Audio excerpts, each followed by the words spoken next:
Well, good evening. You get me tonight. Chair Ritchie is out of town, and um, Vice Chair. That's me. I'm the Vice Chair. Angela is also out of town and having fun, I'm hoping. So you get me tonight. There should be enough of us to have a quorum, unless you guys start to leave, and that's not a good sign. Good evening. It is the 4 p.m. work session on May 21st, and I don't usually get here until 5 minutes from now, so I don't know what Ken says in between here and now, but let's just quickly go over the schedule for the agenda and just make sure we're on the same page here. We've got a few things, not a ton, but so Colonel Holland will be here, is that correct? Okay, great. And looks like we have somebody from the Diversity Commission. Fernando is going to be presenting that to him. We've got some approval of the minutes. We've got a couple of people that are coming on to the Sustainability Committee. And the proposed tentative budget, Glenn, you're going to be talking about as well. And then that's it, I think, for the regular session. Is there any questions about that? Okay. That was fast. Look at me. And then we have our work session. Our work session from now for the new folks, from now until we actually adopt the budget. These work sessions get kind of long, so don't anticipate that they will go shorter than normal. And sometimes we have to come back into a work session afterwards. So it just depends. We have a lot of questions, so ask a lot of questions. We've reordered the schedule, work session schedule tonight to let the attorney's office, Gary, go first, and then we'll do the fire, and then following Jared will come in and do CED. So we've just kind of switched up we're just keeping it spicy for y'all. So. With that, I'll turn the time over to Gary, and you got the people that were gone, right? Did you figured that one out, right? Okay. I thought I have no significant budgetary changes to my budget this year. So I thought I'd just quickly come in and kind of describe to you what my department does, answer any questions you have, and then kind of let you know what we're looking at in maybe future budgets real quick. So I have the smallest department in the city, 14 total full-time employees. That's 4. Oh, okay. Janine has the smallest. We have 4 attorneys on the civil side, including me, plus 1 staff member. On the prosecution side, we also have 4 attorneys, but we have 5 staffers in that. And of those prosecuting attorneys and staff, 1 attorney, 1 prosecutor, and 1 staff member is grant funded. So that's a big help to us there. We were fortunate to have the council sponsor, and Janine helped us arrange a management study of the prosecutor's office, because that's the office that we've been most concerned about. Management study has come back. They will come to you for a formal presentation of that management study, and it will show you that we're understaffed by comparison of any other state justice court, any other city prosecutor's office. But they've also said that we have a substantial problem with the increase in video evidence. You know, every police officer wears a body cam. Every store has 5 or 6, maybe 10 video cameras, and all this evidence that's now a much bigger burden for attorneys to have to deal with to prepare for trial, even for small little retail thefts. And so what we decided to do is kind of an experimental way to deal with that issue without going out and hiring new prosecutors this year, is we have found some money to hire a part-time evidence tech that will just deal with videos. So we're going to try that for a year and figure that out. and see if we can help the attorneys with a non-attorney staffer with video tech. And then next year, we'll probably be coming back to you and saying it may be time to get a new prosecutor. But we'd like to kind of be moderate in what we ask for. The study says that we could be down by as many as 2 prosecutors. We'll just have to see how it goes compared to other cities. Other than that, you kind of see mostly what I do. I assume you have a good idea of what prosecutors do. Do you have any questions for me as to the role of my department or anything that concerns you? On the positions that are grant funded? Yeah. Do we pay them and then get reimbursed? Or how does that work? Do we Or at least nodding her head yes. So the Yeah. answer is definitely yes. Okay, that's what I figured. Yeah. Okay. Yeah. Thank you. Can you give me an example of what the city might prosecute? Well, we prosecute misdemeanors, mostly Bs and below. As, sometimes Class A misdemeanors, sometimes handled by the county, sometimes by us, but never felonies. Probably the most significant cases that we prosecute are some levels of DUIs and some domestic violence. And one of those grant-funded positions is about domestic violence prosecutions. Okay, thank you. And then just doing some really simple math. You grow your budget by $172,000 for wages and benefits, and you've got 14 employees. That's $12,285 apiece on average. Actually, that's not going to the employee. That's not going to the full-time employees. A lot of that has to do with, we do hire some outside counsel for special projects. And for example, we spend a lot of money putting together the legal package for the Wonder Block, for example. And we have a couple other special projects where we need to hire outside counsel for special things. And so that's where most of that money is going. That your understanding as well, Lisa? Yeah, I'm not sure in the increases. The only change that would have been programmed into the legal department's budget for increases would have been for insurance cost increases, and then a potential increase. It would have been in a line item called compensation adjustments, and it will just depend on how the compensation study comes out. So it may change before the final adopted budget. It's just sort of a placeholder. Okay, for outside services, would you normally account for that under an account that isn't wages and compensation? Yeah, yes, there's a professional and technical account in the legal budget.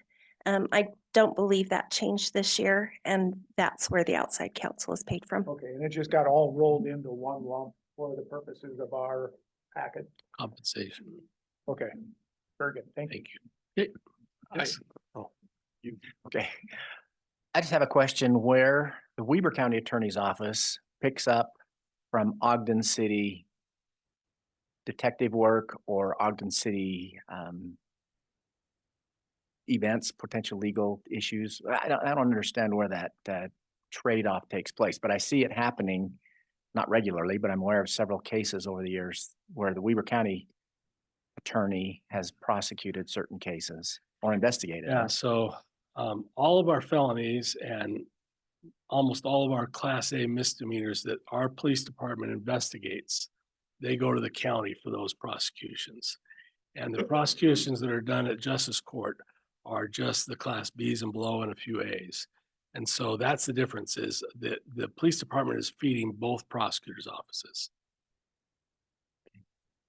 I have a question about our insurance, Irma. Yeah. How does that fit into the budget? Does it come out of your budget? Is it a separate thing? And It's a separate thing. Lisa would love to describe that.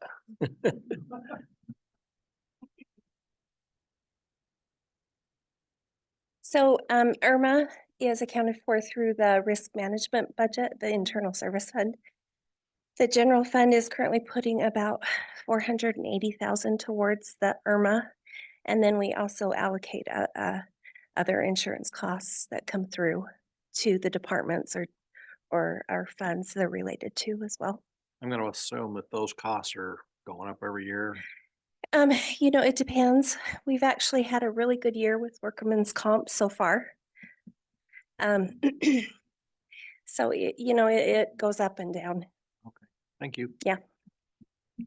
Our relationship with Irma has a 5-year payback. And so just depending on which cases fall off the 5-year, we either increasing or decreasing our. Well, that's what I wondered. I Yeah. didn't know how that all fit into the legal budget. So Yeah. You might describe for the It's new not guys that budgeted at it's, all. it's Okay. the self-funded. Kind of. Yeah. You explain that real quick. Who is Irma? Yeah. Utah Risk Management Association, and it's a pool of governments that created it to basically be a self-funded insurance pool. And so we pay a premium each year, and then we also pay back our actual costs of all of our litigation costs, all of our payouts over a 5-year schedule. And so it kind of just evens out all the dips and peaks. And it's a good way to manage it. you'll get a nice shirt from them every year. Any other questions? Thank you very much. Thanks. I do, maybe I have one more. We lost Stratford a couple of years ago. Yeah. and he's a great water guy. Yeah. How have we suffered much because of his expertise that really wasn't able to be replaced? Well, what we've done is we replaced it in another way. We have hired a water attorney to help us on the most technical things. Okay. In fact, I fielded a water law question today and I said, well, we need to talk to our outside counsel because that is a niche knowledge. It's not something. Mark Stratford had knowledge because he was in the state water engineer's office. And so that's not normal for a city attorney Right. to have that kind of knowledge. But I knew we relied on him a Yeah, lot. So I that's why I asked the question. okay, thank you. Thanks. Thank you. All right. Let's bring up. I'm not sure who's fire's next, I think. Sorry. Last but not least. You know.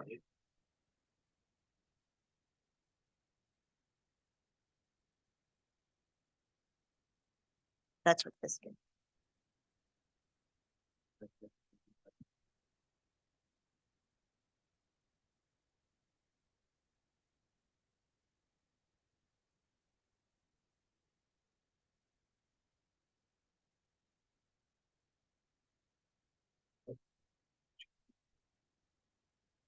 Sorry, thank you.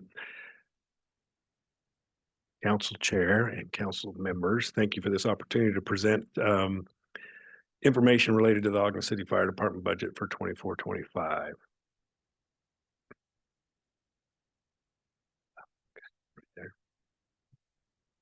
Okay, first of all, per the outline that we received from Janine, I'm trying to address all of the elements that you asked for, and so we'll go in that order.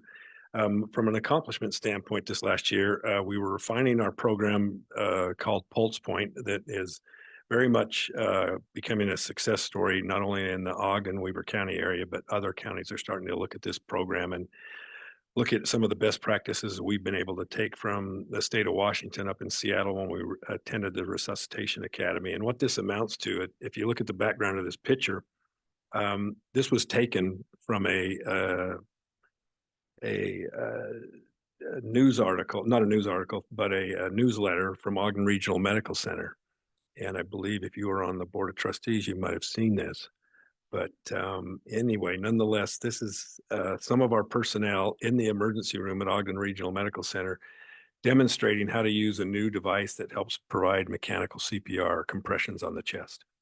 And the reason we were up there coordinating with the hospital is because in transition, when we bring a cardiac arrest patient into the hospital, when we first started doing this, some of the emergency room physicians would say, get that thing off them. And so they could just start manual CPR. And they didn't really realize the benefit of this tool is performing CPR much better than a human being doing it.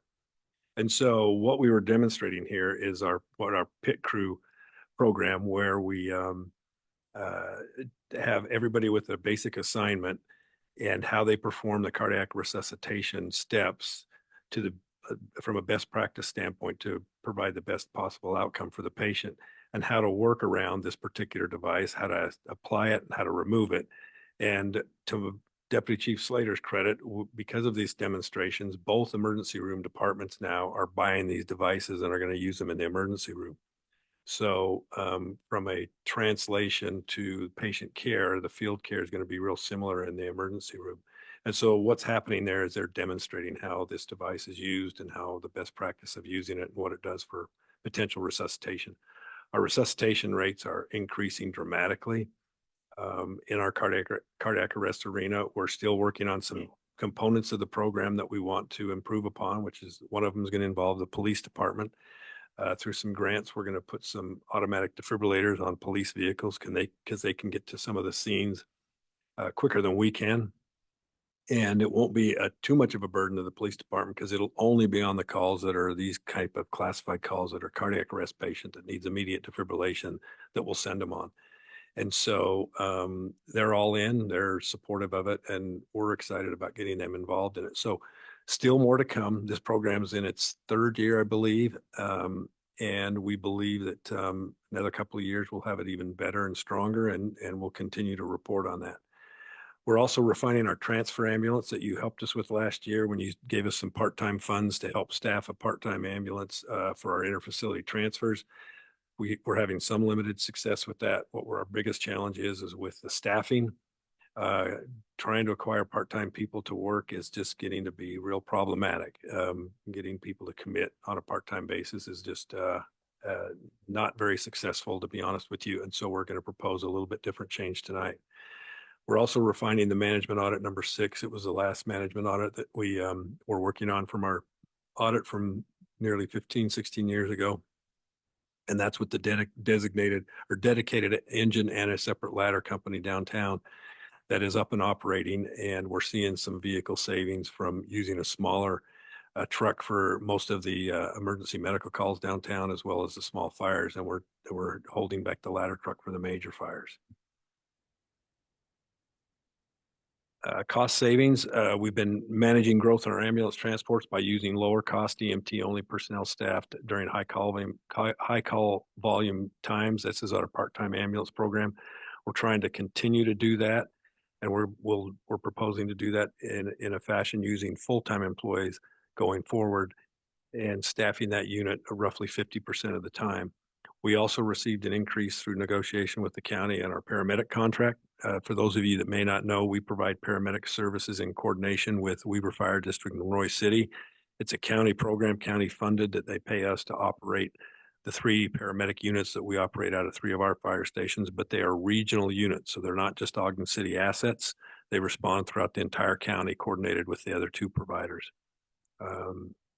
We're also have a fire inspection self-compliance program that has been saving us quite a bit of money for some time in fire prevention, so we don't have to have additional inspectors to do some of the lower acuity risk type of fire inspections. We're able to do a self-compliance program, and I'll talk a little bit more about that in a little bit, because we're one of the fee increases that's coming for you for consideration on an ordinance revision is for this inspection program going from $12 to $15. Improved revenue through our Medicaid program. We worked diligently legislatively to get some legislative intent language to improve Medicaid reimbursement for mileage related to charges that we charge for Medicaid transports. And we believe that that's going to net approximately $143,000 a year. The mini pumper truck company, that's saving us money because the expensive ladder truck that costs nearly $1.8 million is not running on a lot of medical calls, wearing it out as a vehicle. We're using a much smaller, more economical vehicle to do that. And that will allow that truck company to last the 20 years that we've designated it to last. The immediate challenges, it's still for us retention. It's a problem as you look at this graph here, where and how we're losing people. We don't have that many people left to retire, and so our retirement numbers are going down, but it's the existing people we're hiring and training and leaving midstream in the 2 to 5 year arena. Matter of fact, we had another one leave yesterday. I hired him a couple of years ago, to get his start, and now he's leaving to go to Unified Fire Authority down in Salt Lake County. It's better for his family, more money, and it's just better for him to do that. And so hate to see him go, but that's one of the things we're trying to get attention in terms of the compensation study and analysis is we do okay with hiring, we're suffering with retaining. And so what's happening is the experience that's being gained in our department is leaving and benefiting other departments. And it's starting to show up. This has been a situation we've had for a number of years, and it's starting to show up because now we're having to promote people to supervisory positions earlier in their career. Maybe they're not completely ready for it, but we have no choice because that's the most experienced, most tenured people we have. And so that's what happens when you can see that even in our management audit study that back in 2007, it was brought out that you won't see it immediately, but you see it over time, and you see that decisions made, a number of years ago are coming to bear in the effects today. And so we really want to try to work on the retention issue. Other immediate challenges related to retention is just another way of stating it is from 2014 to 18, hired a total of 45 people. Our department's about 120 some odd members now. So that's just under 50%. In between 2019 and 23, I've hired 94 people. It's tough to get to know people when you're hiring that many that often. And that's an issue. Current open positions as of January 2024 is 6. As of April, it's 4. And we still are trying to fill some of those positions because we also need quality candidates in order to fill those positions. So. Sorry.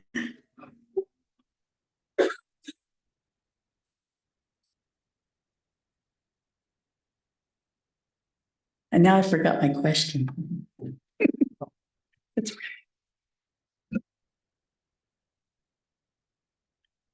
Okay, fire prevention increases. These are minor increases that we were able to make with just moving some other money around in our operations budget. And so these are increases you'll see as line items in the fire prevention line item area because of things related to books and subscriptions, some travel money for training, and for some other educational recertification requirements. But it's budget neutral because even though you'll see an increase in those line items, we're decreasing it in other areas. Chief, sorry, I remembered. How long? Maybe not. How long does it take you to hire somebody? So somebody left yesterday. How long does it take you to fill that position? It's interesting you bring that up. We had a meeting on that subject matter yesterday. We're starting the process for new hire applications. It'll take probably a good 45 days. I'll probably be interviewing for these 4 open positions mid-July with hopes of starting them 1st of August. And we'll use the entire month of August to put them through a training academy and hopefully out on the street by September, October. I'm kind of curious as to when you do put out a job opening, how many people reply to those nowadays? Yeah, it used to be in my day, it was hundreds and now it's, we're lucky to get anywhere from 10 to 20. What we're trying to do as well, because one of our attractions or attractors to Ogden Fire Department is the call volume and experience. And we're trying to get laterals. Because then they come well-trained, well-experienced already, like we're providing other departments. We've had some success in getting laterals from within Weber County, and those individuals have worked out well because they know exactly what they're getting into. They know exactly how we operate, and we've had good success with interested parties from our next door neighbors, which we hate taking from our next door neighbors because then they have to try to recruit and retain as well. We're kind of cannibalizing each other, but we're getting very few from Davis County or Salt Lake County or Utah County. Once they get in those departments down there, they tend to stay. And I think one of the elements is the compensation issue that's contributing to that challenge. Because it's like we've had a couple. I had one leave this year, 10-year paramedic leave to go to North Summit Fire District. They'll run 1 or 2 calls a day.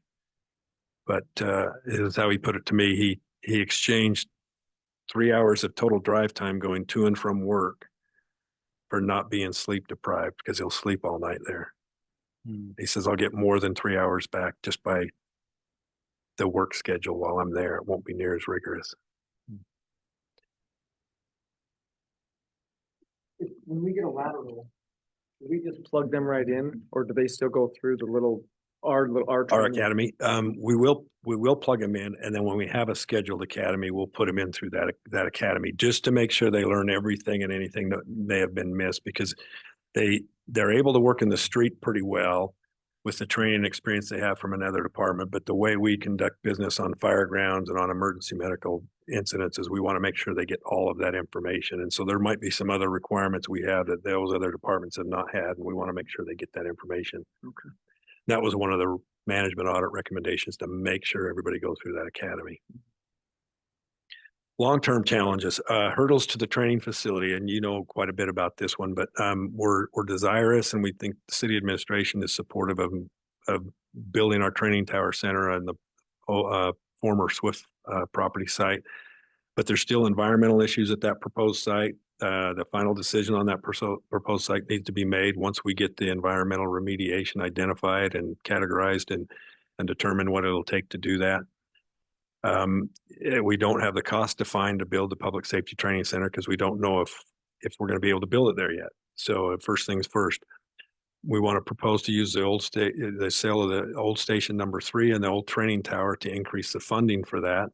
We have some effort that we're spending on. We're getting the old Station 3 appraised. We're doing some phase 2 environmental stuff with our old training tower site because we had some open burn pits there when it was built early on in the 70s that we have to find out if there's any remediation needed. And then we're going to look to potentially selling the old fire station number 3 that we use currently for kind of a logistics building and for storage of spare equipment and items. And the old training tower site we'd like to sell with a caveat in the contract that maybe we're allowed to use or lease back for a couple of years before we replace it with the new one. But we'd like to be able to try to move on those facilities because they're off-site facilities where no personnel are stationed at regularly. So it's somewhat difficult to take care of those sites when they're not in use and nobody's there regularly. Fire operation budget needs. Over the last 3 years, there's been 30 to 50% increase in the cost of turnout gear.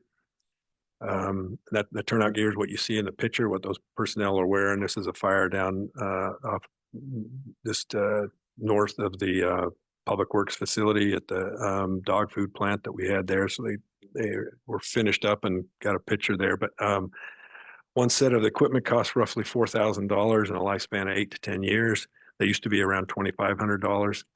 And so in order to not only repair, but replace this gear, we're looking at trying to increase that amount by $18,000. What we've decided to do in the budget retreat is in the past, we hadn't really put the burden of the cost of turnouts on the personnel that are assigned to ambulances in the medical fund. So we're just increasing the medical fund by $18,000 for that particular equipment. So once again, this particular increase is being borne by the medical fund and not the general fund.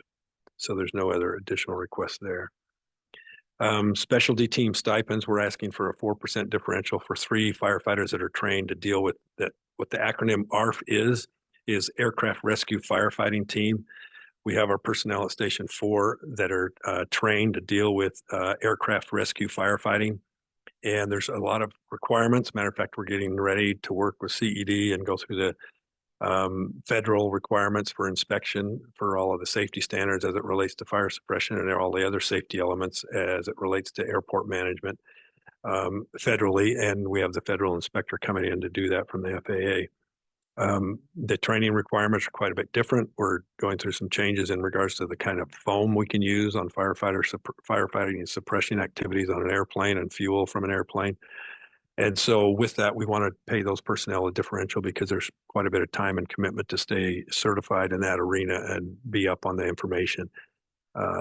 We also are looking to try to create a driver differential position similar to what we have for all the other drivers on the fire trucks in the city. The rear driver of the new ladder truck in downtown is a driver position. And in concert with trying to apply for a grant, which we won't know until the summer or fall, We're trying to get a federal grant to add 3 additional firefighters that has no cost match to it, and would be fully funded for 3 years from the federal government through this, what they call the SAFER grant. It's a staffing for adequate firefighter program that's federally funded.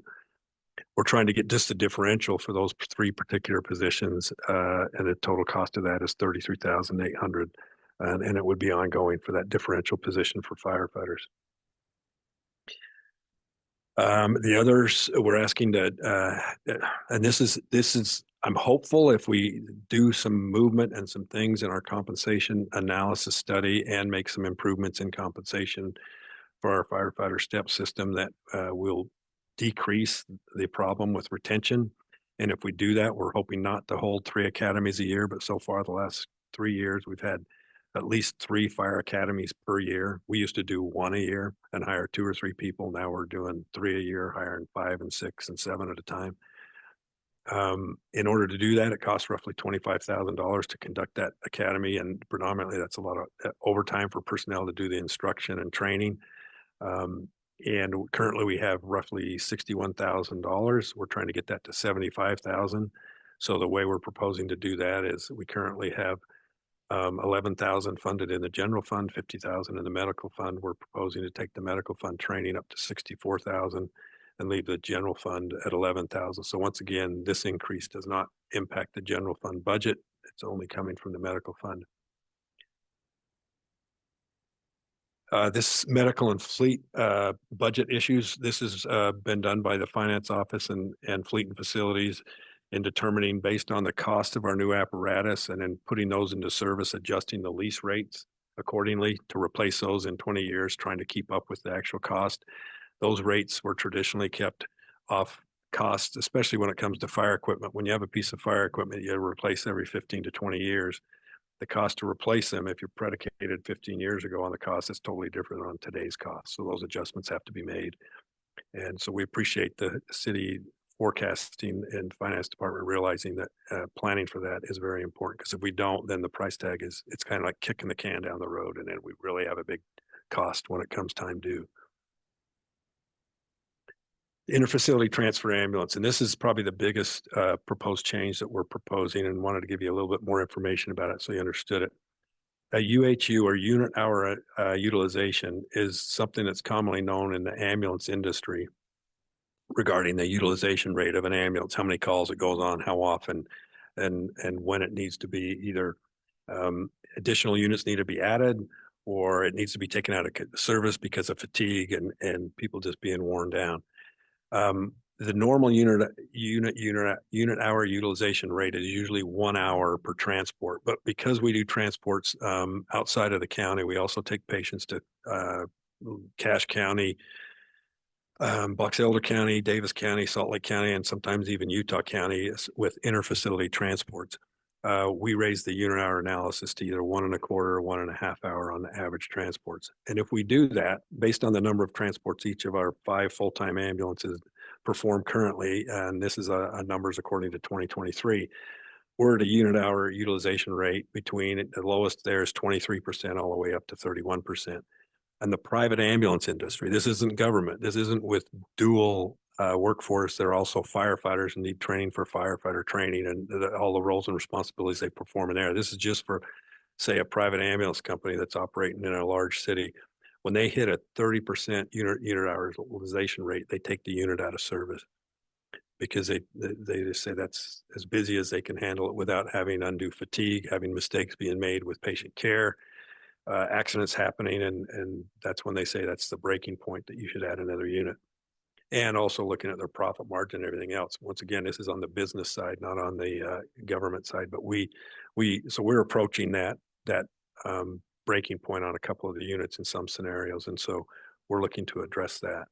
Chief, could I interrupt? Can you go You back to that other one? The UHU, when it went to percentages, you lost me. Okay, what it amounts to is that if you divide that number of transports, 1,894 transports, in the number of total hours in a year, the unit hour utilization rate is that percentage of time that they're actively involved on calls. And so that's how they figure that out. Sorry about that. So if we're able to decrease that a rate somewhat. And this, what our proposal is placing our reserve ambulance. It's a van ambulance that will do just what we call inter-facility transports. It'll go on some low acuity 911 calls, but it will do a lot of the inter-facility transports that say go from here to Salt Lake. It's a more economical unit. It's a van. It doesn't carry all the fire equipment. We're proposing to just use emergency medical trained personnel only, not firefighters. So they're not trained firefighters. So it's a little less cost there, a little less cost for training, better recruitment pool, because now we're not looking for EMS and fire trained personnel to hire. We're looking for just EMS trained personnel. They don't have to meet the physical fitness requirements of a firefighter. So there's some advantages of doing this. But what we lose is the thing to remember about firefighters. A full-time firefighter can be paid on a 53-hour work week before they're earning overtime. This is a Fair Labor Standards Act requirement. But you have to be a firefighter in order to be eligible to work under that particular environment, whereas all other typical employees are paid on a 40-hour work week before they're eligible for overtime. So these personnel not being firefighters would be paid on a 40-hour work week. We're proposing to hire 4 personnel that would staff this transfer ambulance about 12 hours a day, every day of the week. And that's what it'd take, is those 4 personnel working 40 hours per week to keep that in, bless you, keep that in service. And so in order to do that, this will take about 4 percentage points off of each of our regular ambulance unit hour utilization rate by having that ambulance around. And we would staff it, and Deputy Chief Slater would schedule personnel around the highest call volume periods of time during any given day. And so we're going to use that to try to take some burden off of that without just adding a whole full-time ambulance and having the high cost of having a full-time ambulance added.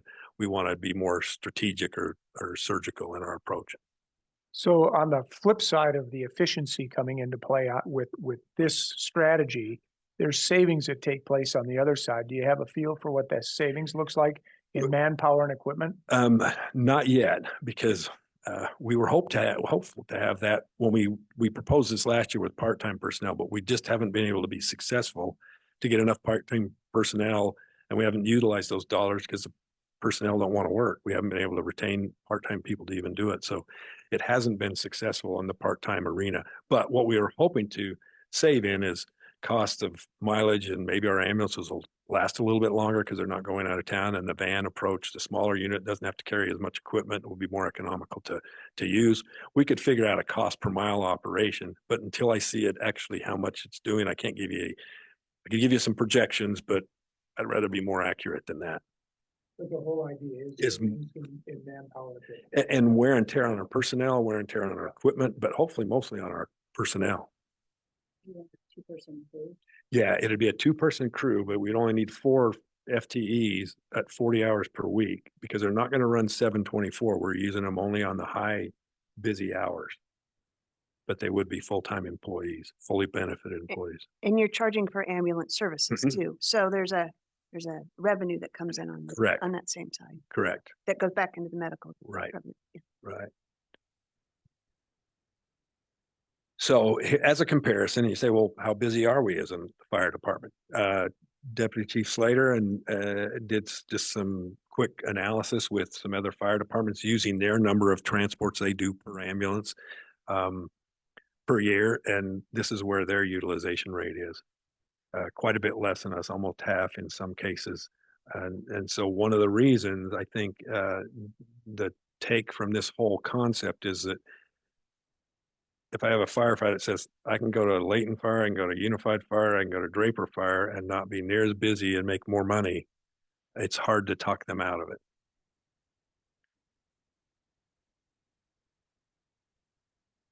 So we propose placing our ambulance 19, that's what we call it, in service for about 12 hours a day. This will be a non-fire unit and will respond first out on inter-facility transfers and the low acuity incidences. This will drop our unit hour utilization of our primary response ambulances. This is approximate in terms of cost, how we've developed the budget for it. And we're still working with HR and finance to determine the actual range that we'll place these in. But we looked at the private market, what they're paying EMS personnel on a full-time basis, and what we'd have to be competitive. And so these costs here, we wouldn't need near the part-time money that we currently have. We'd reprogram that. The total program cost is $328,000, which would include a little bit of money for backfill when people are on sick and vacation. And the net increase would be $248,736, and we'd assign that all within the medical fund. Okay, the CIP request, moving along, is we're asking for the 2.5 million from the medical fund to be added for our fire facilities improvement to help with the training tower and build that budget. And so when we do have some concrete numbers and some concrete information about where we're going to place it and to what degree we're going to build that, we are in a much better position financially. We've been trying to assign money to this cause for about 4 years now. One of the other things we want to do is in my estimation, a public safety training facility should probably last 50 or more years. Our last one, only one that we've had, it was built in the late 70s.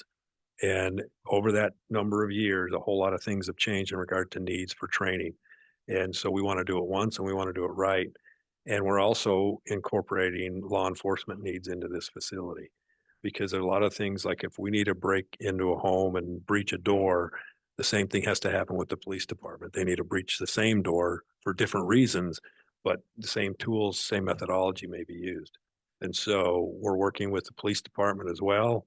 They may be coming to you and trying to reallocate some money. I think Eric's trying to see if he's got any leftover money he could send towards the public safety training facility as well, unexpended funds, for the same reason, to try to build this budget to where once we do this, let's do it right, do it one time, and have it last for many years into the future. That's what our goal is. So the other item that the year-end budget opening is that we have an engine that's due for replacement in about 2 years. And right now, the lead time from the manufacturers of some of these fire trucks are anywhere from 2 years to 2.5 years. So we're trying to get the money allocated now so we can order that and have it ready to go by the time the engine is completely gone through its useful life. And so what we're proposing with some of our unexpended personnel dollars that we were unable to spend this year because we couldn't fill positions is to program it for the one-time expense of replacing a fire engine. This helps the bottom line for the fleet, and we think it's warranted and a good thing to do so we can get that thing in the works for long-range planning so it'll show up in 2.5 years. So you'll see that later with Justin presents a budget opening, I believe, in June. Future planning, we would like to add 3 firefighter positions, adequately staff our downtown truck company and engine company. Currently, we have one of them that's only staffed with 2 personnel, and for safety and operational reasons, we'd like to get it with 3. That'd be a total cost of 3 personnel at around $225,000. We have a SAFER grant request in that would pay for these positions for a period of 3 years, and then at that time, we'd have to make the decision of whether we continue having those positions and whether we fund those positions. But wanted to give you that information for future planning purposes. And if we do receive that grant, we were authorized by mayor and the mayor to apply for that grant. We would obviously keep you abreast of that information, and that may be known sometime this summer, this fall. Just so you know, they fund about $300 million worth of requests every year, and they have about $3.5 billion of requests. So maybe 10% of the requests get funded is all. It's pretty competitive, and may take us a couple years applying and trying to get this, as long as it's funded legislatively on the federal level. IT purchases, we have a policy management program that we're instigating in the next month and a half or so. We're going through training right now. It's a program that we hope, and IT sees the value in it. They're involved in the training with us, that not only do we use it for the fire department, but they can actually modularize it and use it in every department. So every department in the city could use this for their policy management and amendment of policies and so forth. So we're not just looking at it. We're the guinea pig. We'll use it in the fire department because we were using an antiquated old system for managing our policies and information. And once we get it up and going, it's expandable and it could be used elsewhere throughout the city. And it could be of real value to the entire city. We have the major radio upgrade implementation. As you know, we've replaced almost all of our radios in the city. We're in the process of doing that. We use some grant funds for that, some ARPA money, I believe, to do that over the last couple of years. UCA, Utah Communications Authority, is replacing the public safety radio system throughout the entire state with a turn-up time of this August. It's replacing the legacy system that was built in '99 just prior to the Olympics, when it was built just for the 7 counties for the Olympics in preparation of 2002. But now that is being replaced, and legislative, it's been reframed to where it's being paid for through fees we pay on our cell phone bills and telephone bills, and it pays for that system statewide. It's close to a $90 million project. And hopefully it'll get turned up, and we'll turn our radios on in August and they'll all work. Yes. Hopefully so. Some of our goals for 2025: improve community safety through advanced pulse point growth and increase our membership. One of the things that happens right now that's interesting, if you become a certified responder, first of all, you have to get one of the guys in the fire department to approve you as a certified responder. But if that's the case, you would get notified on your phone if a cardiac arrest and you're within a quarter-mile distance. And that's anywhere where that cardiac arrest occurs. If you're not a certified responder, you can also register for this. If you know CPR, you can get notified for any cardiac arrest that's occurring in a public place. And you'd be notified of that. You just won't be notified in a private residence unless you're a certified responder. But that's a very good program. We're going to continue to build on that. We're excited about that. Increase access to AEDs. The police department provide a balanced interfacility ambulance service. We're refining what we first tried to do with part-time, trying to do with full-time.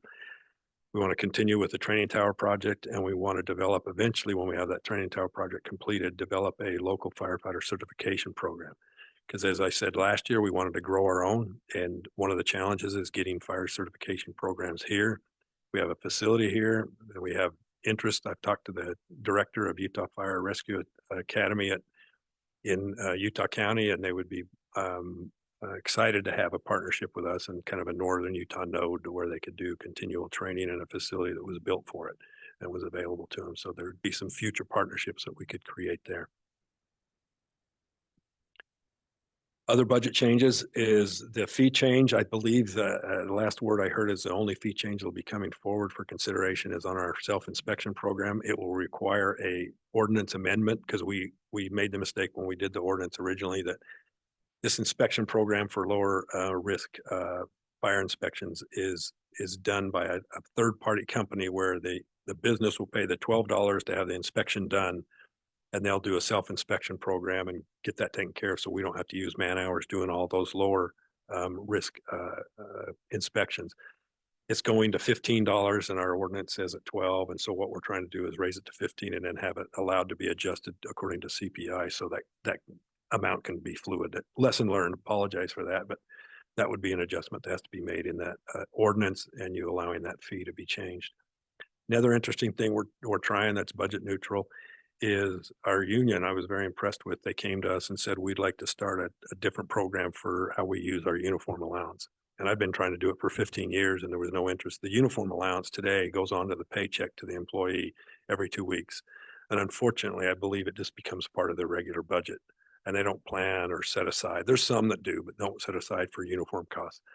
The pants and shirt that I'm wearing cost right now today over $300. They're Nomex pants and Nomex shirt.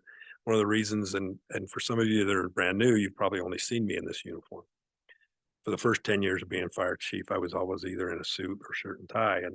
And the criticism that I received and listened very well to was that the guy in the fire department that gets paid the most has the least expensive uniforms, and he can use them elsewhere. And that hit home kind of hard. And I thought, okay, I'm going to lead by example, and I'm going to wear the same uniform you're wearing, even though I might not be seen going into a burning building with them. But nonetheless, these things are extremely expensive, and so it's hard for somebody to set aside $160 for a pair of pants when they need a pair of pants or a new shirt. This new program is going to set their uniform allowance into an account, and we have a uniform vendor that will manage it for us, and they'll get actually a uniform card. They call it a star card. And they can order the uniforms online. They can go in person to the store. Unfortunately, the store is in Salt Lake, but they'll manage this whole program, and all this money can only be used for uniform items that we approve. And they requested to do it. I was very impressed with that. because now all of the uniform allowance will go to uniform related items. There's a few other tools that we're going to allow them to buy, but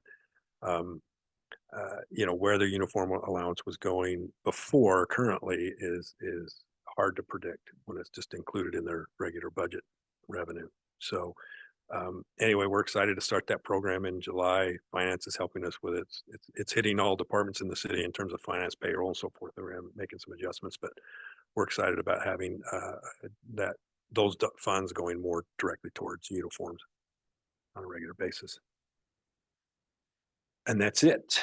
So, questions, concerns, comments about anything I've talked about?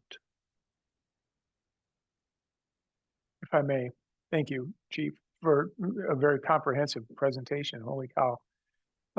Regarding the fire training tower, the current location, how much property is there? And what is the property that's located at the former Swift site? And how much of that would be used for this training facility? Our current fire training facility, just to give you a little history lesson, used to be 6 acres. And when QBP came in and wanted to build a facility that they owned, they purchased 3 of our acres where our current fire training facility is at. We also purchased some property from the Weaver School District where their bus barn was located that was directly west of our training tower as well as west of QBP. And they are using the back half. It's now, what's the name of it? No, who's using it now? JR Automation, is using that facility now. It's no longer QBP.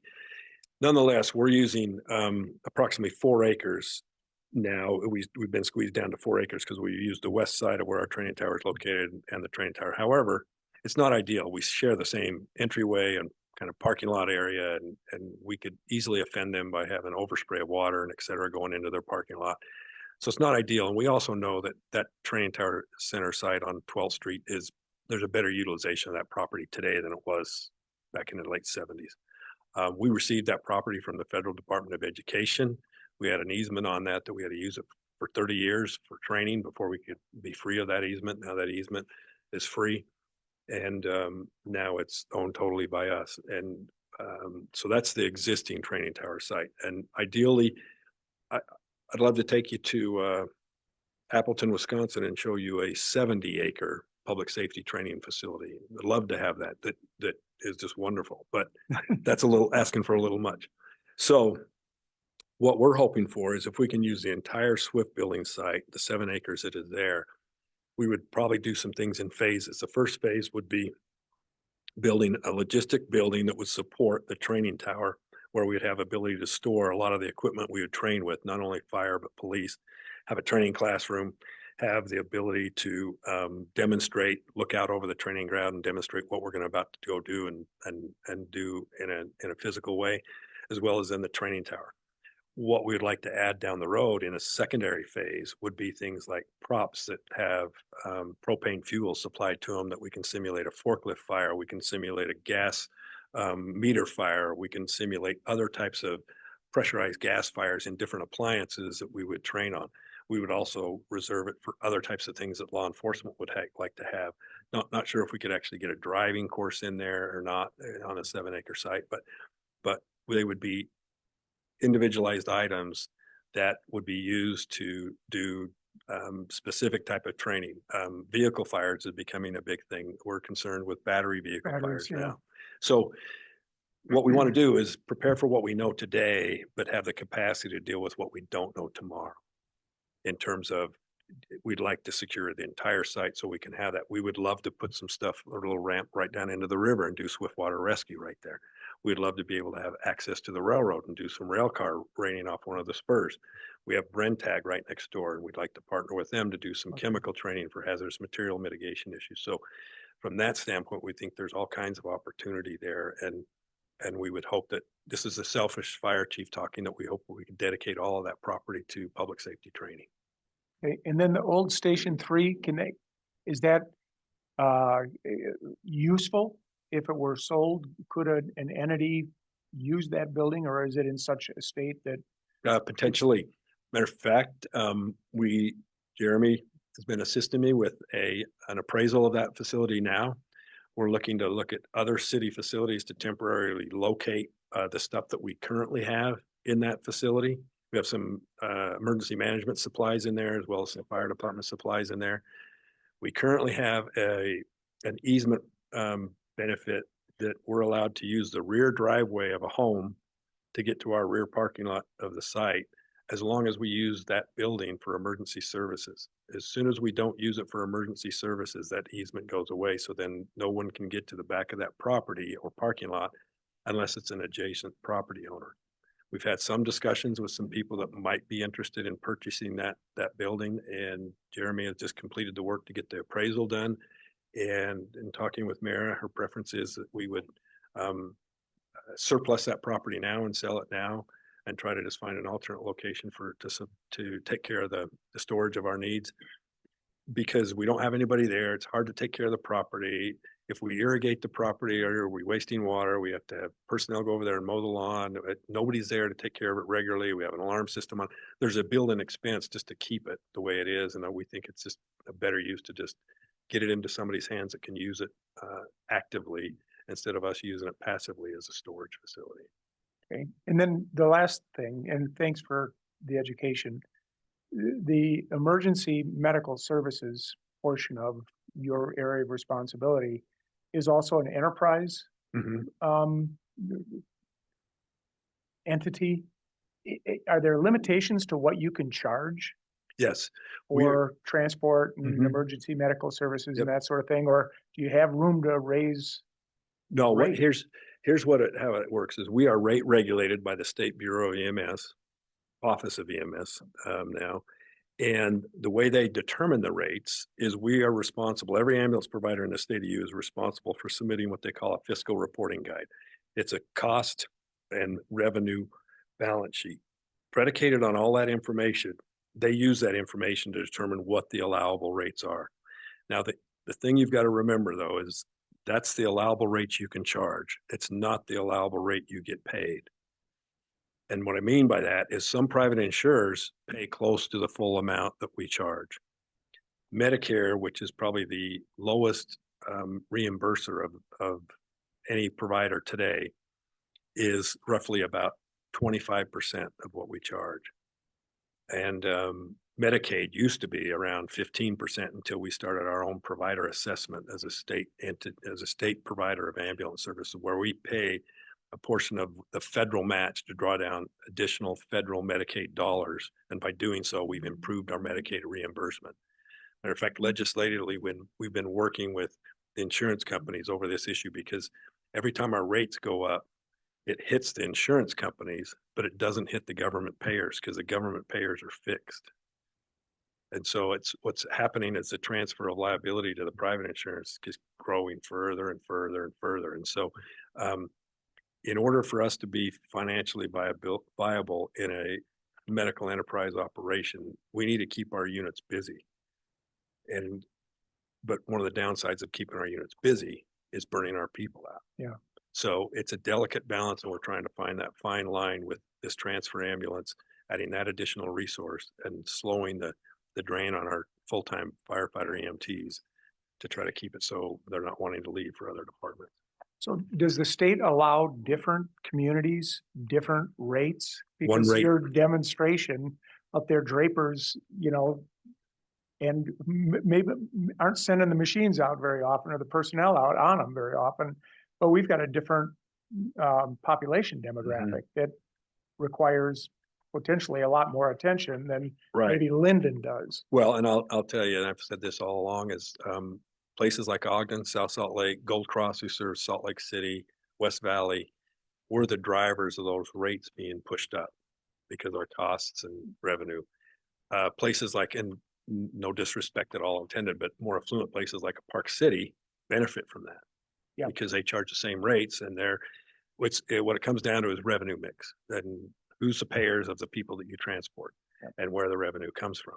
And so consequently, there's some entities that do, their collection rates are really high. When I started in 1991, our comptroller didn't think we could make this work.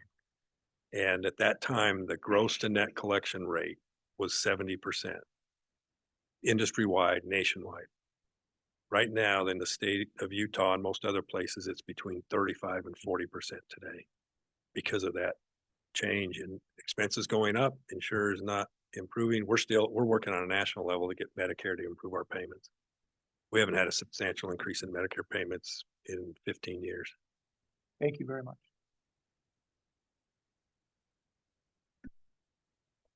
I have a couple quick questions. So you mentioned that the 10%, you're increasing 10% in the paramedic contract to the county, correct? Mhm. Is that enough? We want more. It's an annual negotiation that we're allowed to sit down with them. And once again, what we do is we sit down with them and determine our cost for providing services. And it's not totally scientific because there's a benefit of having those personnel in our department. What's the value of that benefit? It's hard to put a real hard number on it. What we're shooting for is that they pay somewhere around at least 70 to 75% of the total cost of that operation, and we get that benefit. We're approaching it, but we're not quite there. But that's what drove us to get the $150,000 increase. I'm glad so talking about the training facility. I like that you're bringing in the OPD thing, part of that. I know that there might be even more things that you can do together. Right, And so I right. think that's like, It's just smarter. I guess a car training, Right. And one of the other benefits that you should know about this is we're hoping to move our 3 training personnel into this building. And OPD wants to move their training personnel into this building, which will buy us a little bit of time with us bulging at the seams at the public safety building. So it'll buy us a little bit of time there, but also the other ancillary benefits, I think what's helped other departments in the city see the value in this facility being located there is that's a great recreational area, but it's kind of out of sight, out of mind. Having firefighters, police officers there regularly will add to some safety value in that area of the neighborhood that will, I think, benefit the kayak park and other things going along there. 2 other quick questions. I know that it probably affects more of the police department than you, but what about the lethality assessments that we're doing? Does that have anything, are you driven by any of the lethality assessments that you're having to do? We haven't been. Okay.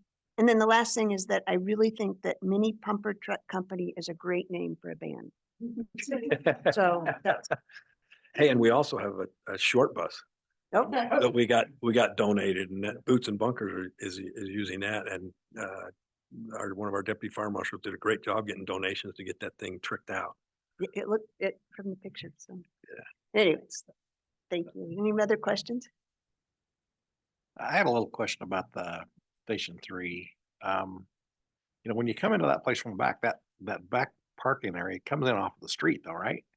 So who owns the property? That's another history lesson too, but we acquired that property. I sat down with George and Olive Osmond and acquired those back lots. Okay. But back in the day when community development wanted to build some homes and we were working with ATC, they put these, what they called at the time, crown homes. They were going to build one and leave enough room for us to go through, but they decided to put 2 in there. And what we traded is they said, we'll improve your parking lot. And I said, as long as we can get access to it. Well, I thought it was our property and it was an easement to the homeowner. And later on, I found out it was the other way around. It was their property and we had an easement as long as we used it for emergency services. So I think it was I'll be honest, I think it was a strategic error. I guess my question that comes to mind is, couldn't whoever purchased it work on a negotiation with whoever currently has it and maybe make that work? I mean, It would be the it's obviously not being integral to the property. I just kind of wondered. If you see it, the challenge with it, it's a long, like a flag, like it's a driveway. I know. And then it turns right into the homeowner's garage. And so it's problematic, and he would love to have that easement go away. See, I'm just thinking we need a Ghostbusters in town, that would be a great place for Ghostbusters to live. All right. Thank you. Thank you. All right, Jared, we're ready for you.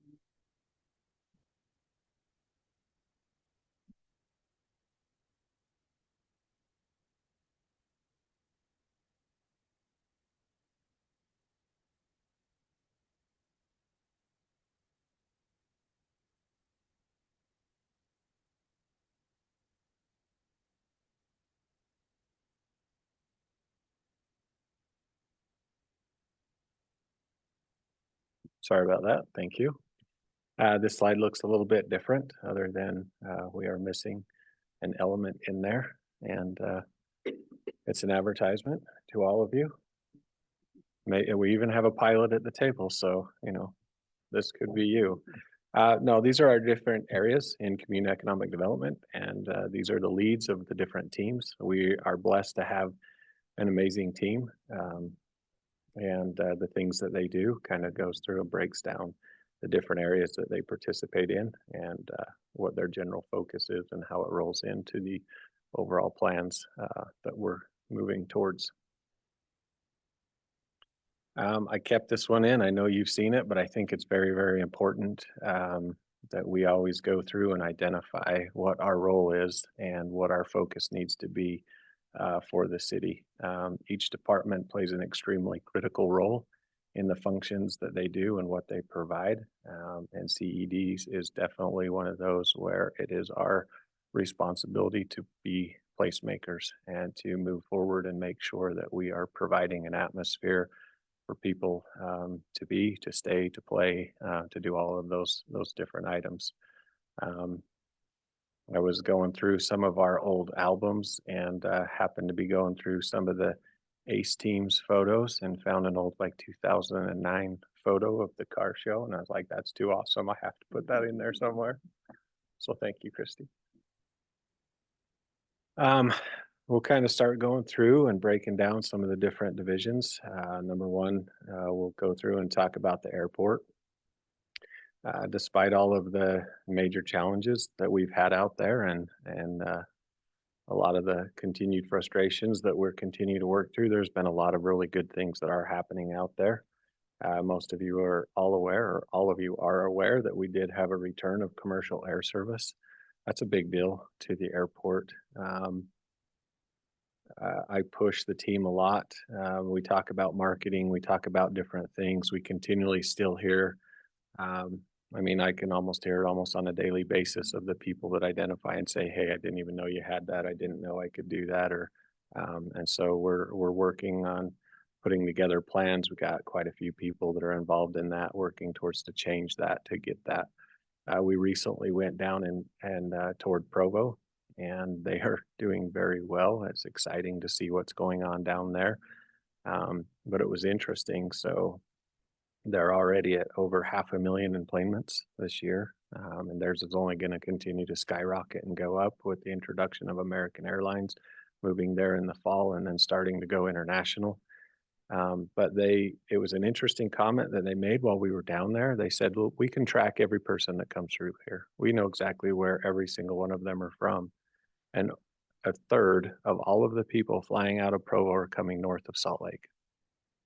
So they're pulling them out of our capture zone, and they're bypassing Salt Lake to go down and to fly out of Provo because they prefer that. And so Salt Lake International it's a great airport, but it's not for everybody.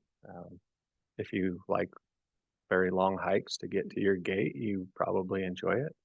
If you prefer being able to park and 12 minutes later be on the plane, then our location might be for you. So that's been pretty exciting. We also received a $4.5 million congressional appropriation for that West Side apron.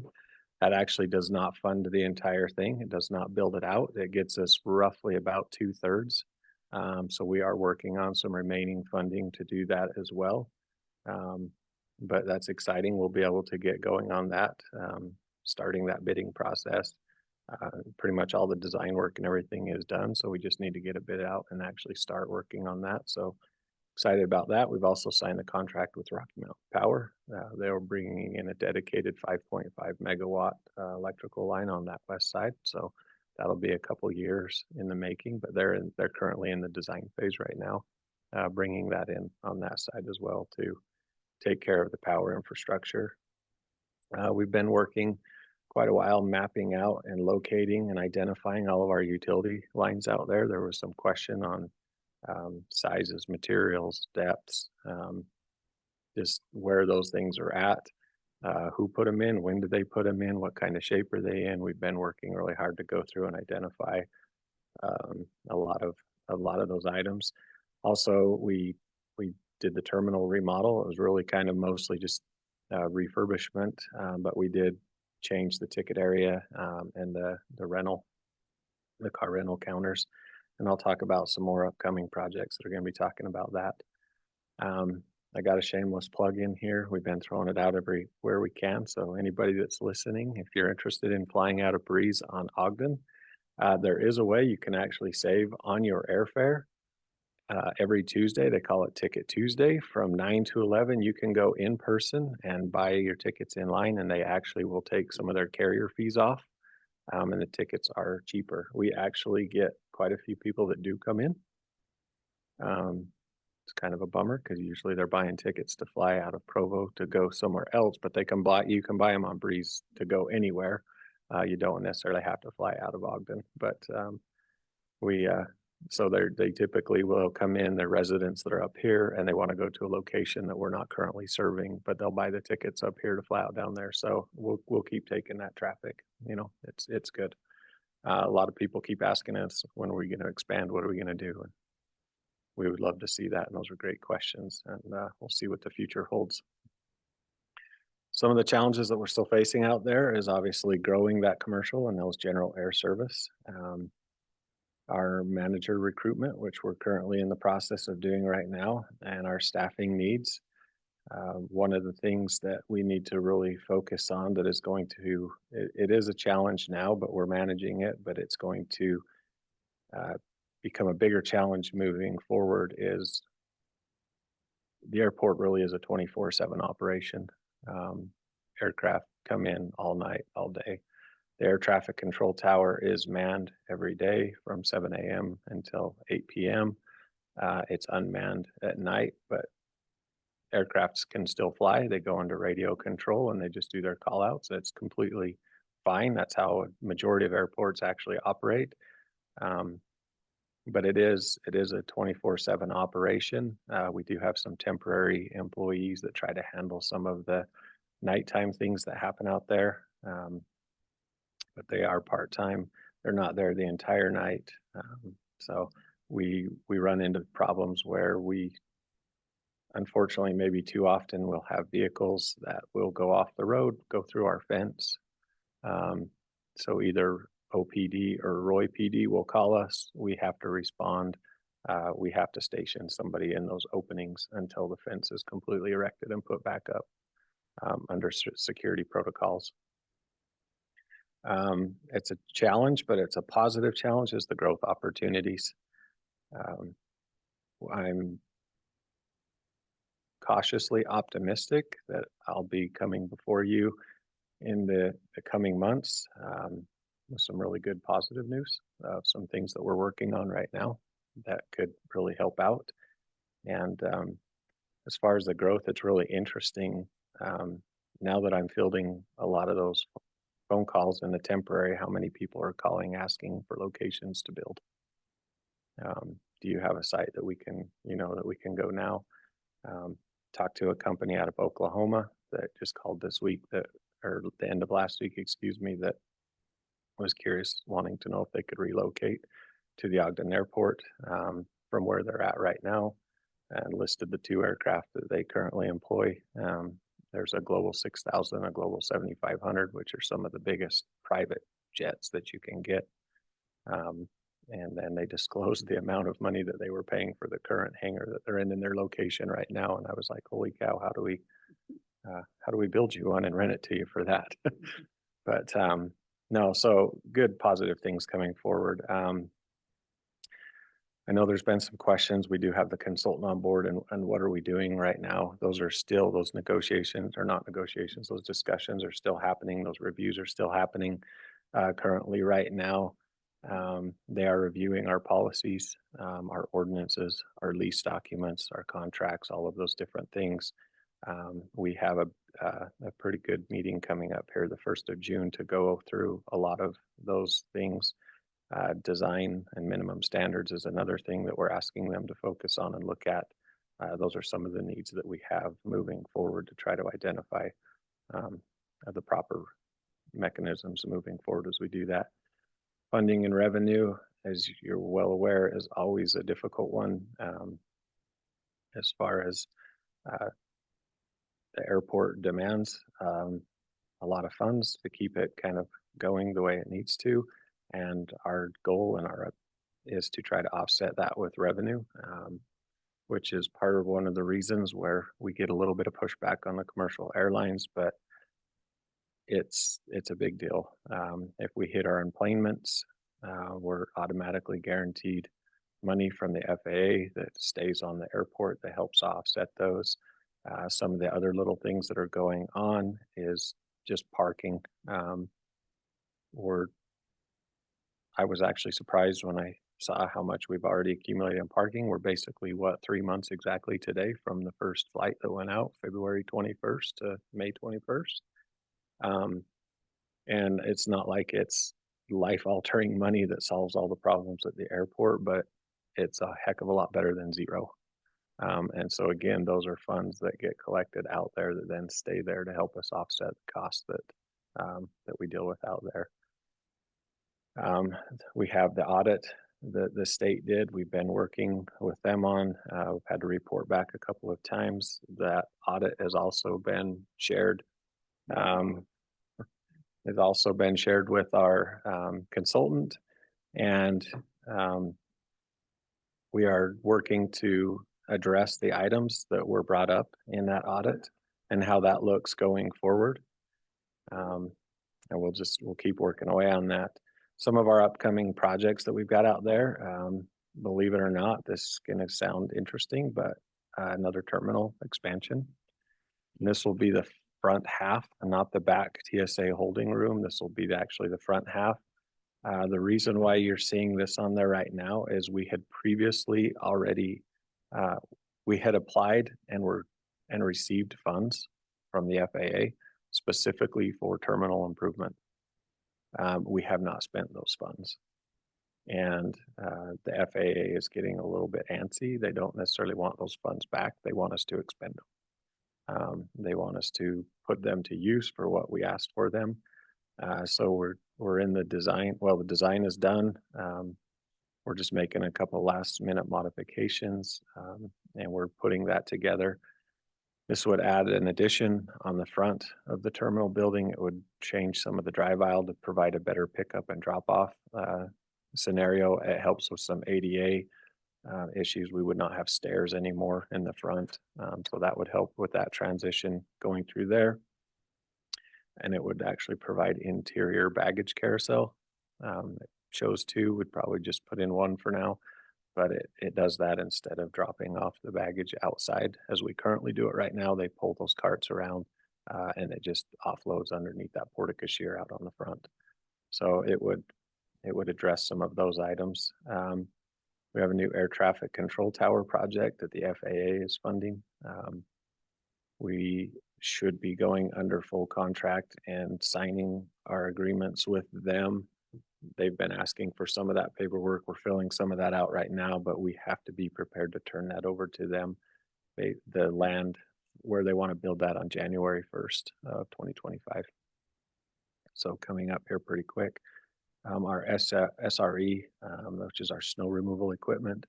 We do, that's another one we're using some of our entitlement funds to pick up additional blade broom blower combination truck. We have one right now. This would give us two.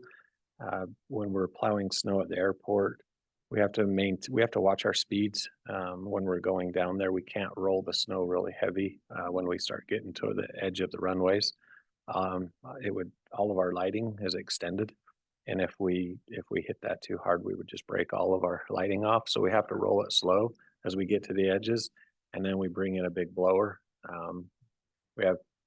We're selling one. We have an older one right now, mounted on the front of a front end loader that we then take that big snow rick that we've piled up and we blow that up and over the lights. Jared, those of us who went to Minnesota for APA, they got a cool new thing that does just what you're saying.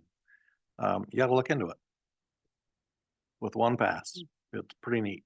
Is it the little self-contained? And I'll show you pictures. Okay. Just simulator. All right. I'll show you the picture of the one that we're bidding, but it'll be interesting to see. So working on that, we just did a pavement study out there and got the results back on that. So I'm working through that study. And then Airport Road, I do want to put a shout out to Public Services. I appreciate them. They just finished paving a section of Airport Road, which was in desperate need of. So thank you to them. But Airport Road is actually not a dedicated road. I'm working to change that. It's just part of the airport parcel, so we don't receive any like BNC road funds or anything for that to help offset the cost of that. So I am actually working on a survey project and then creating a right-of-way plat to actually plat that road to correct that, so that it's not like you get enough BNC road funds that actually go through and take care of it all, but every little bit helps. Do you want to ask questions now, or do you want to wait till his whole presentation? The only reason I ask is that we may have to come back in after, and so I have a, go ahead. I think that I do not know what the West Apron is, and that's a pretty hefty chunk of money that you've got coming in. So can you tell us what that is? Yeah, I should have threw a graphic in there for us. So it's kind of on the northwest side of the airport. So we have a bunch, we have roughly, oh my gosh, I can't remember what our acreage is out there now. And it is a lot. It's been undeveloped for a long time. It hasn't done anything. A few years ago, we actually got $10 million from the state. We were able to start putting in infrastructure and stuff over there. We built taxiway Foxtrot over there. And anyway, it's a big cargo apron. And we have some design schematics and some development opportunities that come off of that. It all started originally when Hill Air Force Base had approached us and was in need of off-base location and the need for some of their programs. Those programs kind of come and go, but that's what started this. That's what drove it. That their need. It was when the Department of Defense was looking at moving some of their programs, like the C-130 maintenance program, moving it off of. Yeah, that C-17 right there is actually sitting on taxiway Foxtrot.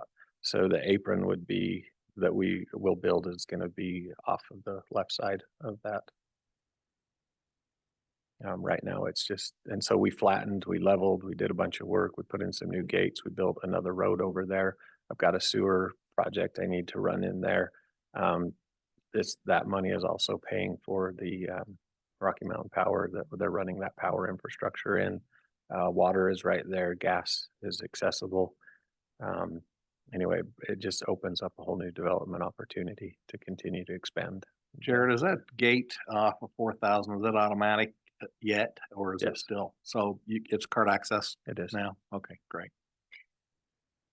I have a quick question about the audit, and it says that your implementations, there's quite a list. I mean, that was good, that there was quite a list, but what's the next step? So as we implement, do we have a reporting piece that we have to report back?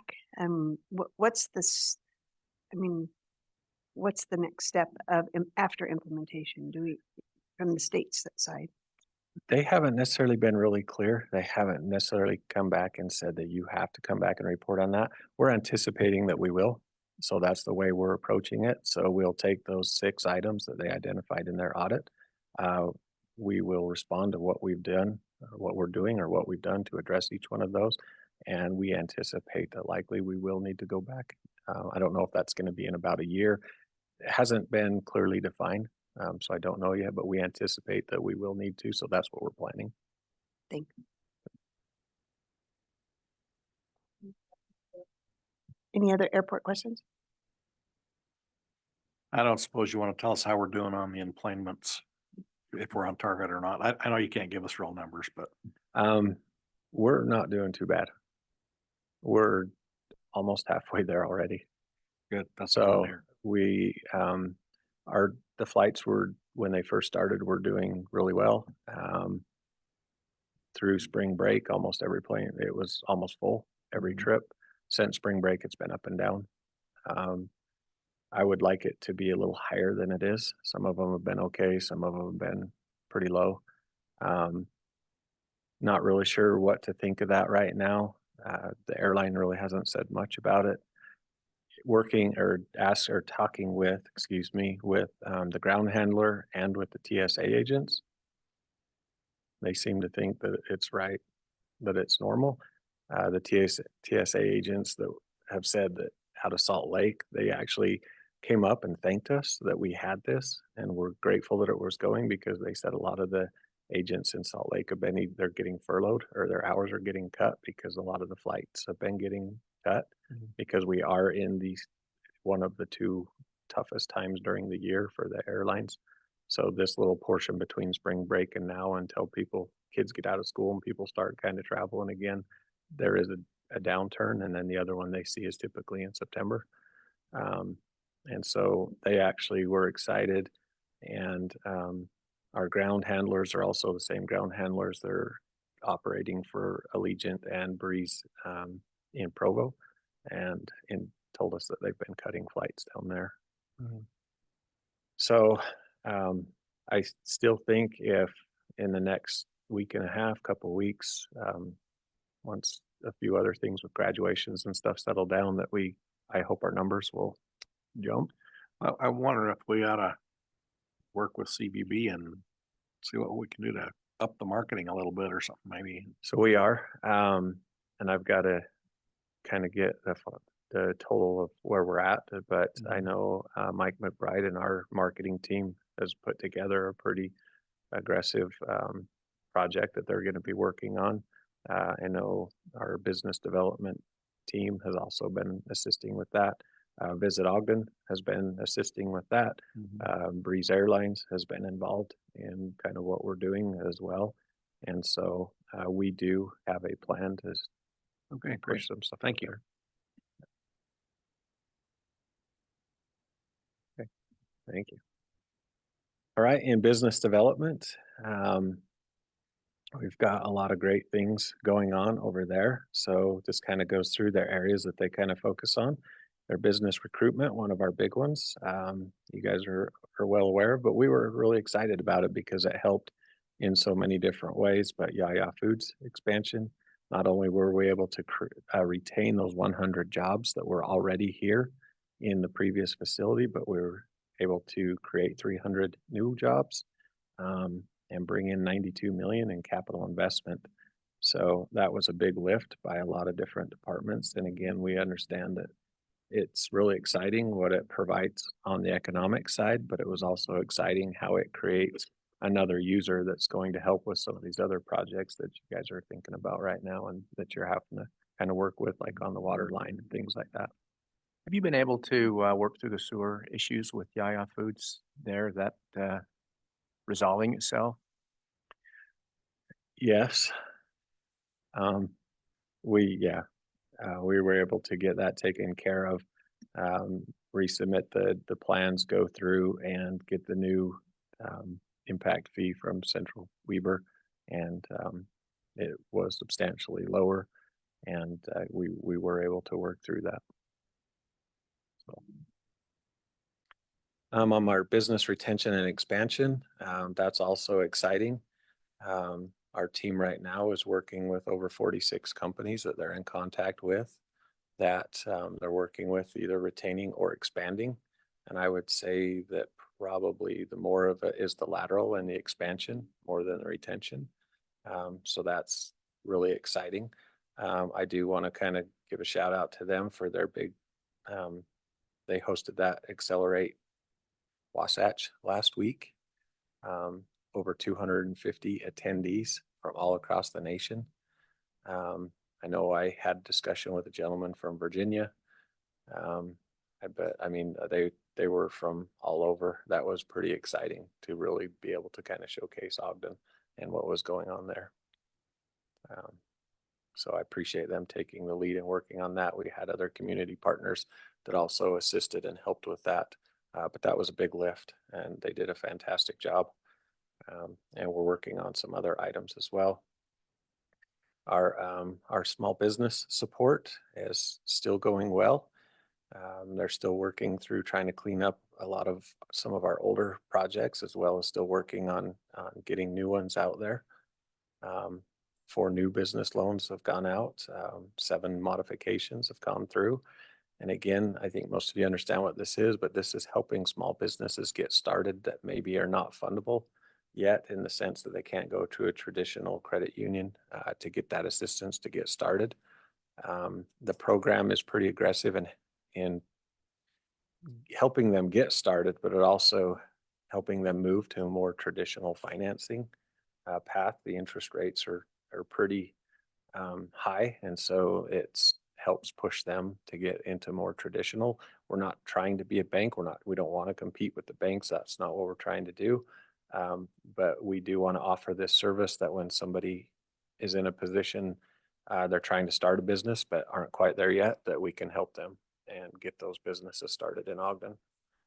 Our redevelopment and placemaking is something that is constantly on our minds, and kind of referred to that earlier, talking about those investments, what we needed to do, and keep those things moving forward and stay competitive in the market. And they focus a lot on that. Some of the challenges and stuff that they're working through. So right now over at our BIC, they are primarily funded through CDBG funds. There is a request right now there was a request to get them more into the general fund. As of right now, we're looking at that, but we're also working on trying to identify other means of trying to do that and see if we can create some efficiencies. And so that one's still in flux, still kind of working on that. And then increased flexibility to meet the needs of small businesses. Sometimes the CDBG funds that we receive, the business that needs them maybe sometimes doesn't fit perfectly into one of those tracks. And so we're looking at, what are the potentials of having other funding mechanisms that maybe we can assist with when one of those businesses doesn't fit one of the criteria, maybe some of the CDBG stuff. Jared, does the BIC help people who are currently in business that maybe are having some struggles? Yes, it does. How do they engage with stuff like that? So the business information system is over in the AMCAN building. And so if we can find out about it on a city level, right, that somebody's in need or what their need is, then we obviously will direct them. The Chamber of Commerce, we have the Swazo Business Center is also located over there with them to help them out. I know the Hispanic Chamber of Commerce had talked about moving over there, but I don't know that they did. Did they, Sarah? Okay. So, and then we also try to make sure that we provide, we're trying to do a better job like at our business licensing counter, where sometimes is the first interaction with a lot of these individuals starting their business, that we have that information down there to say, hey, welcome to Ogden, you're starting a business, if you have these needs and stuff, here's who you can contact, here's who you can talk to try to help funnel them down the right paths and get them the help that they need. We've had some really good, amazing success stories on some of these small businesses that are just starting out. Not every single one of them work. We understand that. But when they do, it's awesome. And it's awesome for the city. Yeah, I think that's what's really great about the BIC, because that's a thing that provides a service that you don't get that anywhere else. And I'm grateful that we have that. One of the biggest challenges that we know that we need to really try to stay on top of moving forward is that investment in projects, making sure that we have funding available to take advantage of opportunities when they arise. We know that economic development is a very challenging market. It's a very competitive market. And we need to make sure that we have the tools and the tools in place so when those opportunities arise, we can capitalize on them. And that's sometimes difficult, often very difficult to do. But we're constantly competing all across the board all the time with different communities and the projects that they're doing. And so we just need to be able to make sure that we can always showcase ourselves and give ourselves an opportunity to be in the discussions when those are coming up.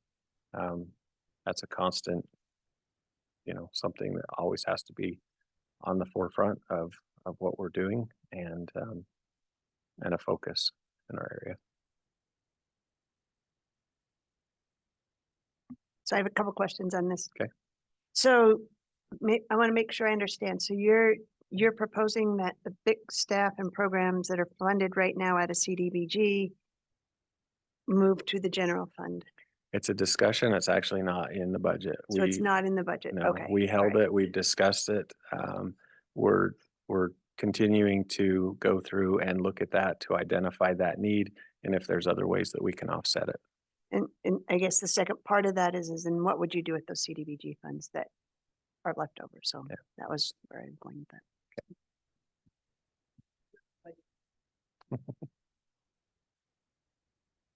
that. Building services. This is our permitting and inspections, our licensing, and our code services group. Just kind of threw up some of the numbers for you so that you could kind of go through and see. Obviously FY24 is not completed at this time. Kind of the totals on the number of permits that we issue, kind of a breakdown at a high level of the categories on what those permits are that they issue. And that ended up kind of being a little small. I apologize, that kind of break down those residential, those units, to what those numbers are, of how those break down. I do kind of want to point out on those valuations, I do think that those are a little bit low. So the way permits are done is the permit fees are based off the valuation of the project. And so the applicant is the one that typically comes in and tells us what the valuation of their project is.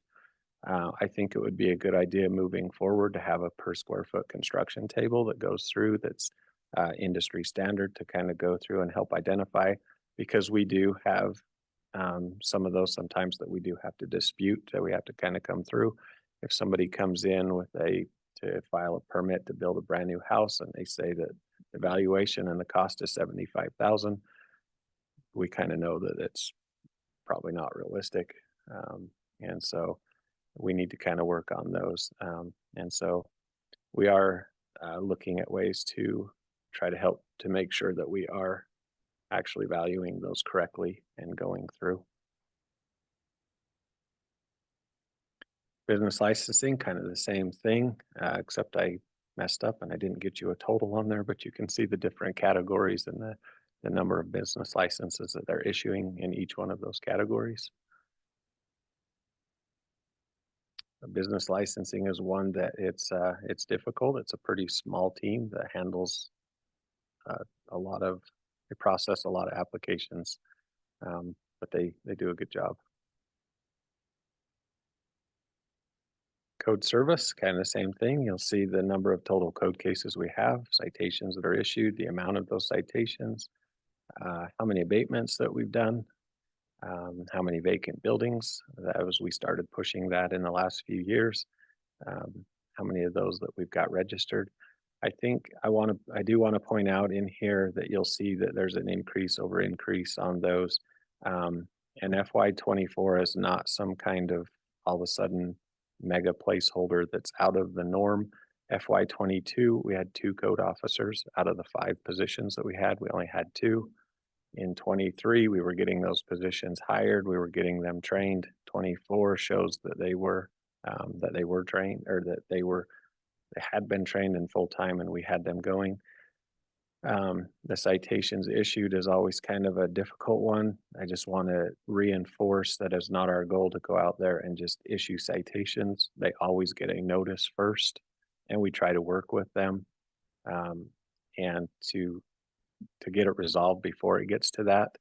Typically, when a citation is issued, honestly, it's because somebody either will not respond or refuses to work with us at all. And so unfortunately, it ends up going in that route. The projects and some of the programs we've got going, like My Hometown, is amazing at helping in a lot of these areas. It cleans up a lot of these cases. It helps with a lot of these citations, these different things. That is a great program. We've got some other programs as well, but that one has been just the last couple of years has been amazing in the assistance that's been given our code team in getting some of these problem properties cleaned up. So Jared, is that the reason for the difference between code violation number and citations issued is you've got the majority of people that will engage in mitigating their own code violation? Yeah, we send out, nobody gets excited like if they get that letter or when we approach them the first time, right? But we get a really good response rate usually if people are like, hey, I got this, I got questions, what can I do? The code officers are empowered that if somebody is engaging in conversation with them and they're presenting a work plan and they want to put it together, they absolutely can work with them. So kind of the way the code system works right now is once you get that notice, you have a 14-day window to kind of clean it up. But if you were to receive a notice, it's 5 days after, even if it was the 14th day, you call me and say, hey, I got the notice. I'd like to work with you on how we're going to do it or what I can do. We have a work plan. We're going to do that. We're going to work with you. You're not just going to automatically receive a citation on the 15th day. Then the citation dollar amount versus citation collected, is there a differential between those two numbers? There is. And how great is that? Or what on a $300,000 citations total, what would you expect to collect? And on those that you don't collect from, what happens? It varies. Varies from year to year. I'm a little nervous to kind of take a guess on that. Okay, I get that. I can pull the actual numbers and get that for you. I don't want to just throw out arbitrary numbers, but there definitely is a difference on that. There is a process that goes through if we have somebody, because you're right, the first citation is an amount and they escalate from there. Once they hit a certain amount, we will turn them over to the court process if we absolutely need to. We really try to avoid that. That's not our goal. We're not trying to make life difficult or hard for anybody. We just want to work together to come in compliance. One of the things that we talk about with the officers is the understanding is a lot of people will say, I don't agree with that, or I moved here and I don't like the rule. All of us, when we chose to move into the community, whether we want to acknowledge it or acknowledge it or not, we all, in a way, we agreed to live by the rules of the community, and we might not like them all or any, or maybe we do like them all. It depends, but there is that underlying that we all agreed to be part of the community, and we all want to do what's best for the community, and we try to approach it that way. Thanks. Some of the challenges that we're having in this area. So the last couple of years, there's been bills that have been enrolled trying to privatize inspections, to take inspections away from the municipalities and just put it into private hands. A lot of negotiations, a lot of discussions take place back and forth between the Home Builders Association, the Utah League of Cities and Towns, just trying to figure out a good balance. The way that that's been balanced right now is putting timeframes on permit issuance and the inspection times, specifically on residential. So if I have like a single family dwelling, from the time they apply, I get 14 days to issue that permit. If we don't have our review and everything done within that amount of time. So I say 14 days, there's some caveats in there. If our team has gone through, they've accepted the application and they've reviewed it and sent out responses. If the applicant doesn't respond to those, it doesn't just mean that then they get what they want. But let's say somebody applied and it goes that 14-day window, we haven't replied to that, it's automatically approved if it meets certain criteria. If it's been designed by a design professional, like there's some criteria that goes in there with it. And so that's been difficult, or it's a challenge. And then inspections, we have 3 days. When you call for an inspection, we have to be able to perform that inspection within 3 days, or else we have to hire an outside firm to come in and do that at our cost. So those are just some of the things that we got to constantly monitor and balance and moving forward. There's also been some legislation about removing some of the requirements on what's required to obtain a building permit. I get what they're trying to do, and it's not bad. It's not the end of the world.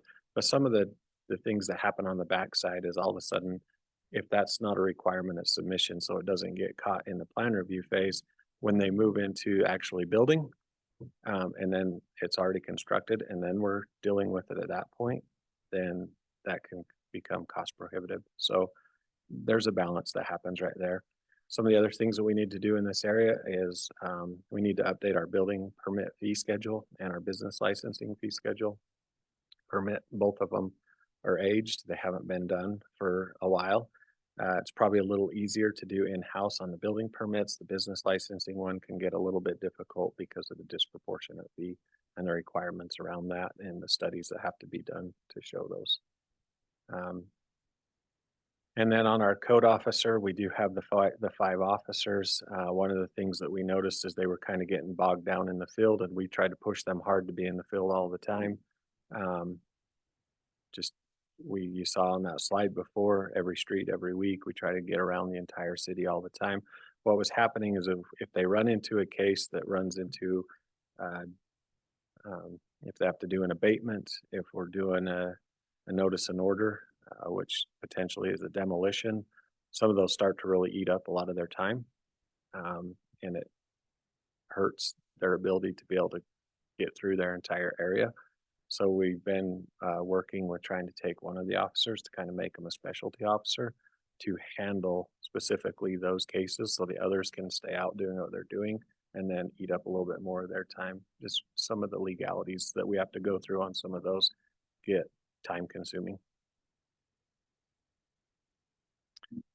Community development, they're on track to finish another great year. Completion of sale of 7 new homes.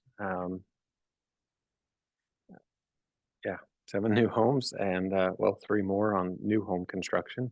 The others are renovations. Our own in Ogden down payment assistance program. We've done 50 of those. Our help loans, we're trying to average 30 loans a year. I'll talk a little bit more about that on one of the challenges that's coming up with that. They do such a great job, and all of their different programs and stuff that they run through there. You just kind of see some of the numbers on there. I know we're getting close. So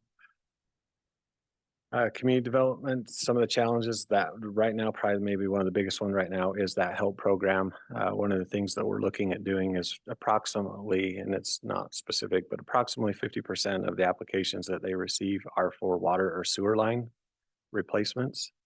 And so we've been working internally with management services, with public services about looking at utilizing some of the utility funds from like water and sewer to fund loans specifically for those utilities and taking it out of the allocations that we have for the other loans so that we can keep our loan amounts up and not decreasing the number of loans that we're doing because of funding limitations. And so that's something that we're exploring right now. And I believe that there is money in the budget allocated potentially for that tentatively. We just got to work through how those loans work and how they get handled, and then the repayments, and if there was a default on what that happens, because now we're potentially, well, not potentially, we are working with enterprise fund money. So that's one of the things that we're working on there. Planning has had their hands full and is going to have their hands full. So I do have a quick Yes. question. So going back to that, I don't remember what's the right name, but it like Serve Pro or Serve, what was that you could add a little bit to your bill to do just that? Do you know how that's working or how that's going? So you're talking about like the insurance requirement for the utilities? Yeah, there's an added insurance that you can buy. Yeah, we actually purchased it for What's it? our I sewer can't- line. It's a private insurance company that has been approved by Ogden City. And their documents or their materials have been included in our utility bill. And it's tremendously reasonable when you consider what it might cost to replace your sewer line from house to street. And I think I've talked to Janine about it before we purchased it, and she said that all the reviews were really positive, and they're a national organization. So we're not the first community that's employed them. Do we know if we can get any information about how all that? So that it's managed through the utilities department, so we can ask Justin to touch on that.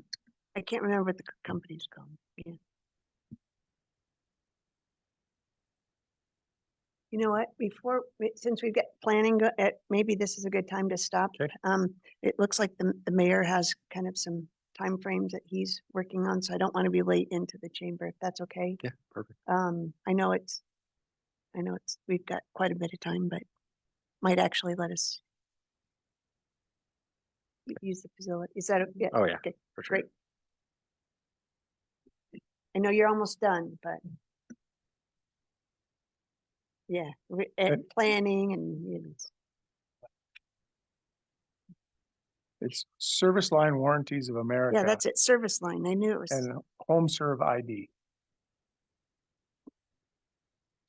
What was your question?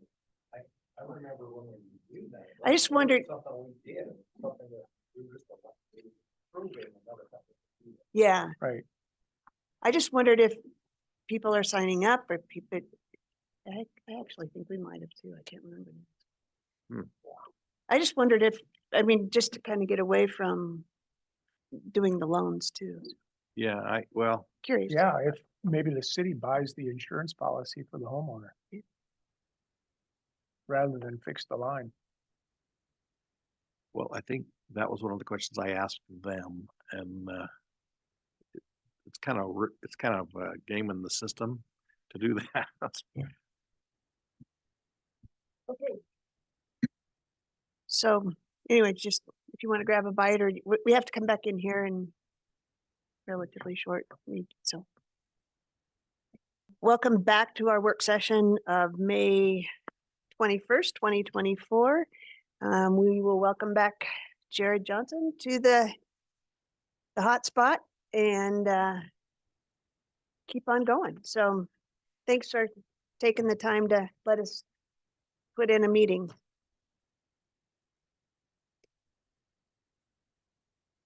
It's all yours.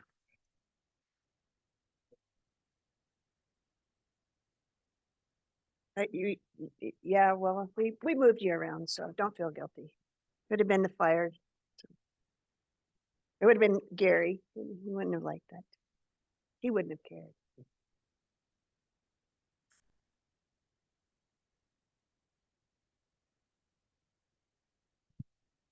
Is that working?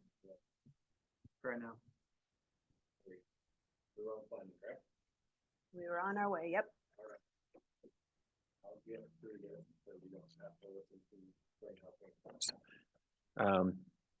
Planning, just picking up where we were, planning has had a really busy year, and that is not going to go away anytime soon. They've got quite a few projects coming up, so just kind of a quick recap of some of the things that they have worked on. I really kind of mostly want to focus on their challenges that they're having, and I think you guys already know and are aware of what's going on in the planning world. So we are doing a general plan. We're doing a zone rewrite. We've got the station area plans coming up. We now are trying to integrate and are working on getting the plan put together for the 24th Street interchange. We're also doing the Wall Avenue corridor plan. That one's not as much as the top four, but those big items right there are typically not projects that you tackle all together at one time. And so this is a massive lift. And we just want to recognize the challenges and the management effort that this is going to take to do this. It's a great opportunity, great experience. It's big. It's big.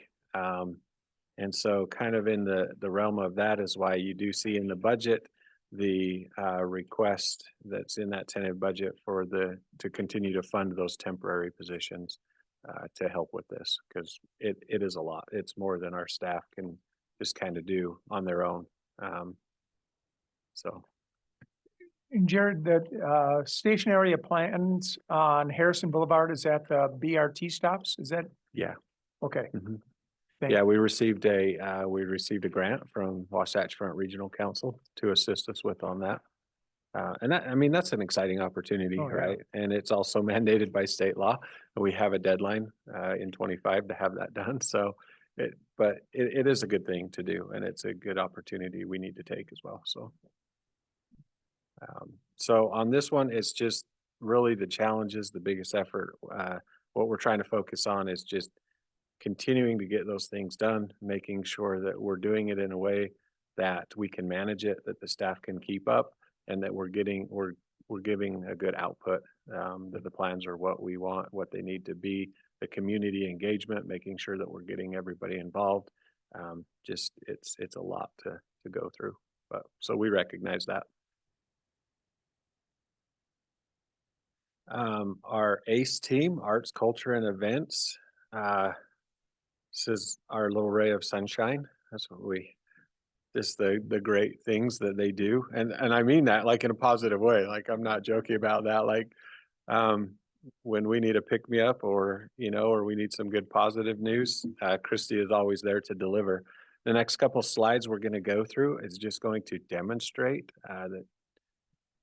just the increase in the demand of all of the different areas that they work in and what's kind of going on. And you'll kind of see that from all the venues and things that they put or that they operate in and the activities that they put on, down at Union Station up to the Dumpke Arts Plaza, all of the different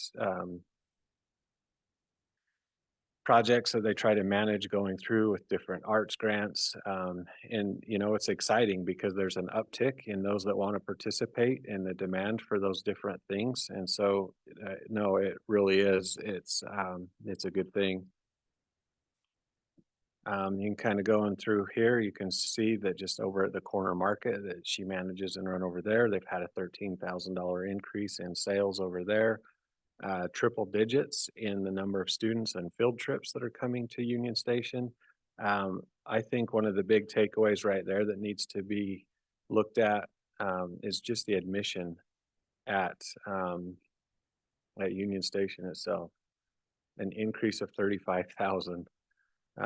That's big. And then I like that she puts this in here and that we recognize our volunteers. So 4,569 volunteer hours of what they're kicking in. That's a big deal, and we do appreciate them and all the work that they do to assist us. Some of the biggest challenges that she is facing, as you can see, is we have a magnificent building that really is amazing, but it's old and it needs some help. And there's some maintenance that hasn't happened in the past. It's been deferred, and those things are starting to catch up. We need to take care of that. We do have some funds right now that we're utilizing to try to work on some things. We're redoing the electrical, the main disconnect and the transformer coming into the building. They're in a room that we've continually been having water leaks that have been coming through. It floods out the basement portion. The bottom of the main electrical panel and the transformer have eroded out. We have a main bus bar coming in on that electrical distribution panel that's that water gets within 6 inches of one of the main lines. That's a severe safety issue. So we are working on addressing that. We're running into issues with very long lead times, getting that switch gear. So we order it and then we're told, hey, sometime in the next 24 months, your items might go into production. So we are working through some of that. We're just recently this spring on the West Annex. Unfortunately, it rained, and I'm pretty sure it rained harder inside the building than it did outside, which was really unfortunate. We've had some of the artist work that has been damaged by some of these rains that have been coming through, and so we have temporarily patched the roof on the west side, although that's not holding very well, and we need to be going out to bid to go through and get that fully replaced. again, I don't want it to be all doom and gloom. It is an amazing building.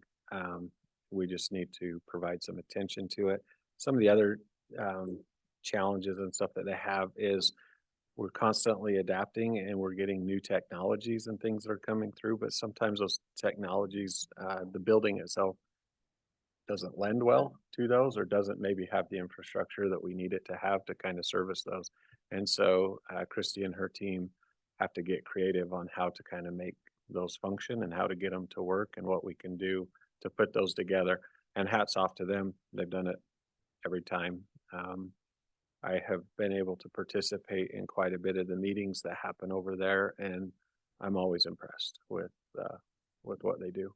So we appreciate their team, and we want to recognize these challenges and move forward. So we do have a CIP that provides some funding, and that is in the tentative request that's going through this year.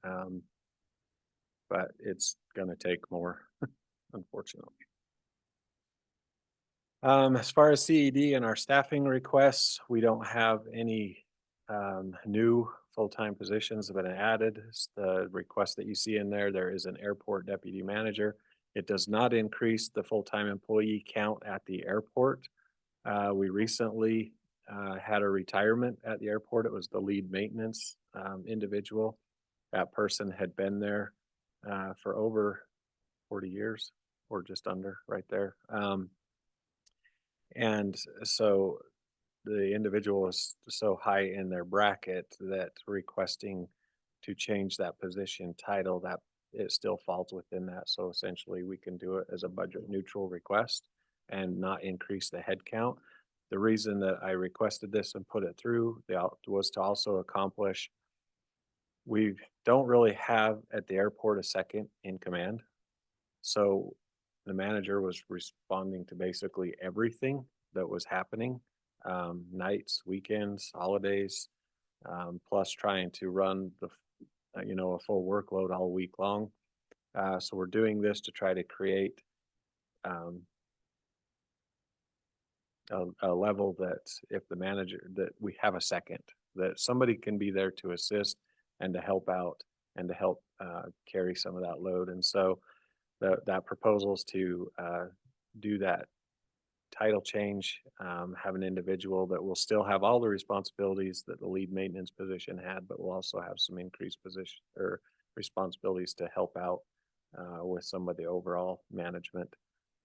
And also it would be good as we're experiencing right now, when our previous manager retired, we haven't really had anybody to kind of fall back on or to kind of run that show. And so we've kind of compromised, and I've been filling in a lot of that role. And then we also have another gentleman that's been assigned out there to kind of help the day to day because I can't be out there to watch the field all day. So he does that. And then I'm handling kind of the more on the business side of things. So anyway, so that kind of helps take care of that need. And then the other funding request in there is for those temporary planning positions that we discussed.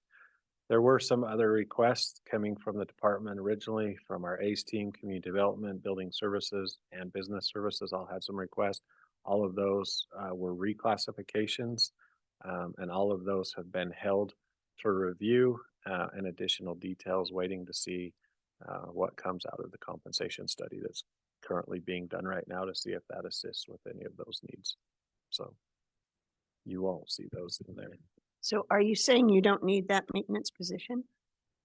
No, we need it. We're just combining it with that title change. I guess I'm not understanding. So the airport deputy manager, if that was to get approved and go through, they will still fulfill the responsibilities of that lead maintenance position. They'll also help fulfill some of the other roles So it'll in be a helping the dual role. manager. Yes. To have a change in pay, The bracket is a little bit different, but I So that- just, so they would, there is a benefit to them now. yes. Great, thank you.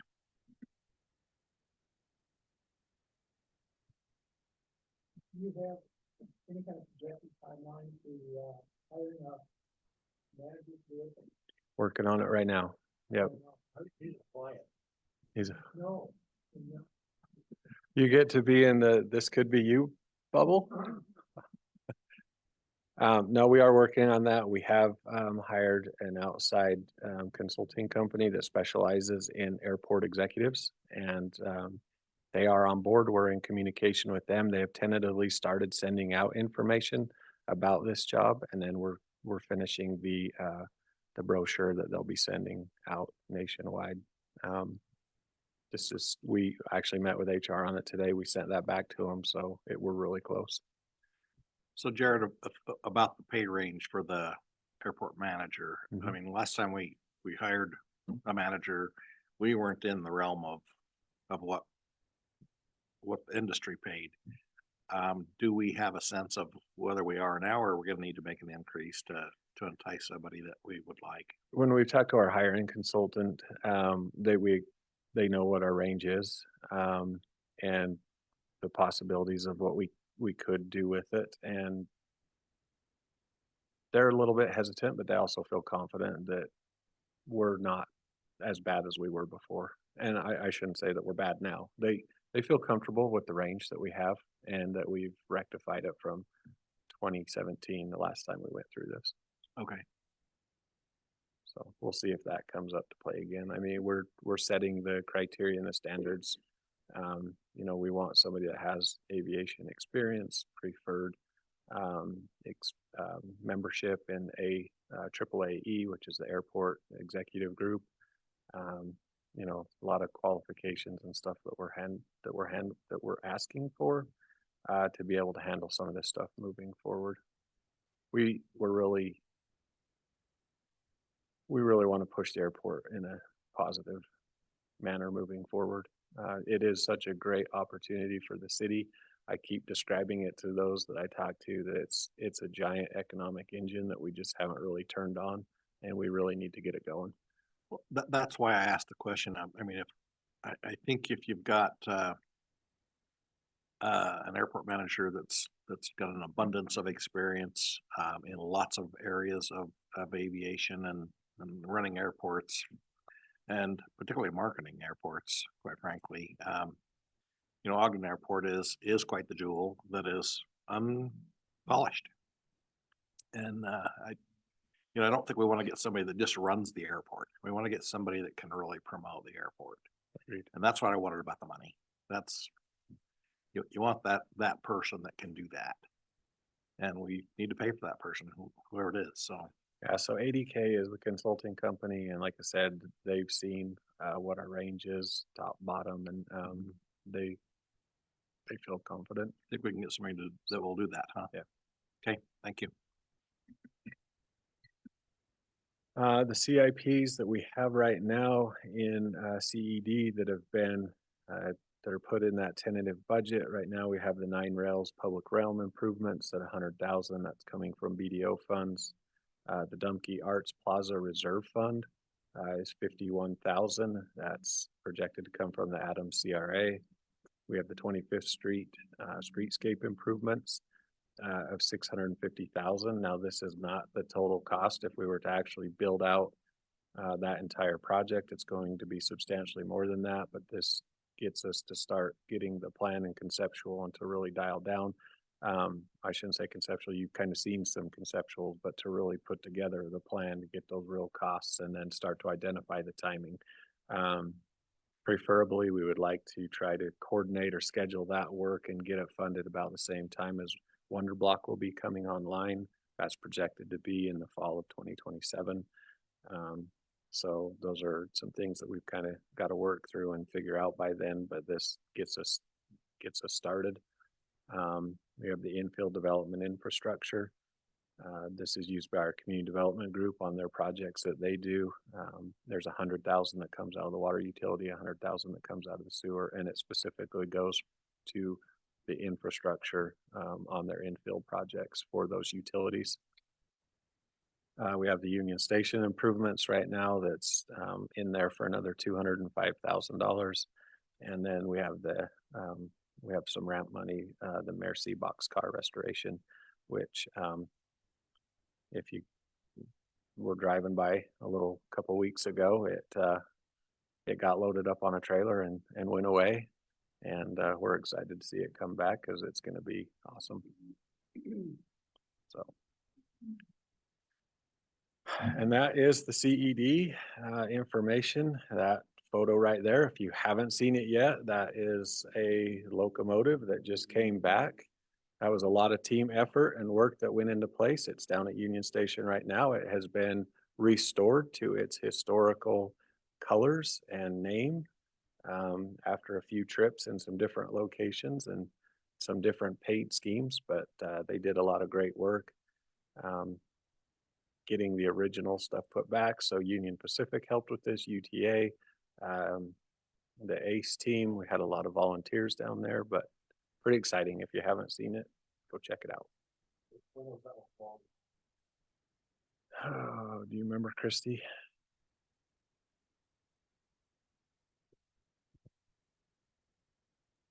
So it was black and yellow a little while ago, and now it's back to its original form.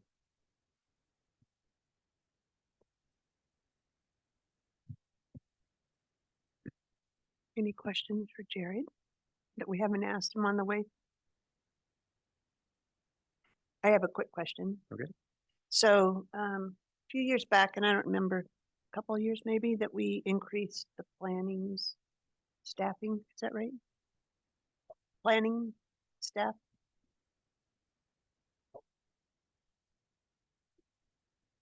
Couple of years ago. Are we feeling like they're up to par now as far as staffing? Great question. And I guess the only reason I say which I shouldn't, but it's just the big projects that we're pushing through right now. It's kind of hard to get a good read on that. As far as if we weren't doing all those, are we adequately staffed to where we should be? I want to lean towards saying yes, I believe we are. Yeah, we just have a lot of. We just do massive projects. Like We've got some not entry level people, but people with less long-term experience than, and we don't have any big real veterans. We got a lot of people that are.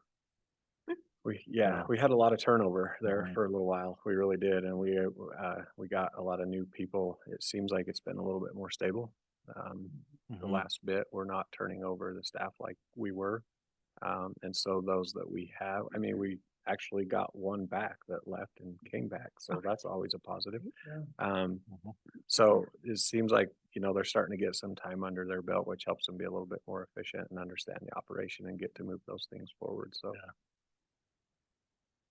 I apologize. I know that's not the best answer. No, I just wondered. I mean, those big projects kind of skew everything, and it makes you, are we balanced right? Yeah, we were losing a lot. Well, we got long range planning going on now again. Yeah, that's nice. That I think is the And with big the veteran upside person, for our city. Yeah. Mhm.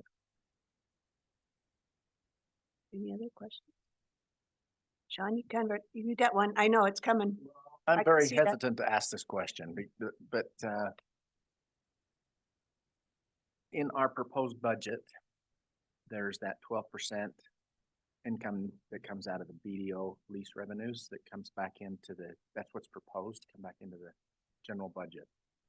So since you're in economic development and your projects depend a lot on that BDO lease revenue, would you like to comment on that? Do you have any feelings?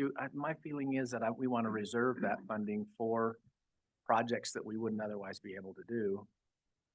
And my question to you, because this is kind of your thing, and you've got a lot of money that you're receiving for your projects from that BDO lease revenue. What's your opinion of that proposal?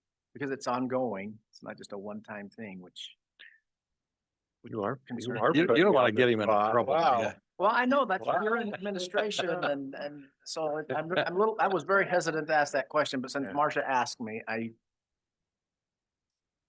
Well, the BDO lease revenue definitely it supports a lot of projects, not just CED, but it is an important one for us.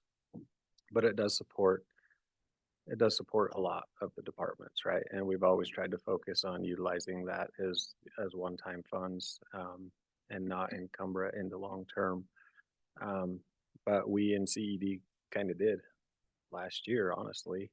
We pushed for a big portion of that to go into Wonder Block, and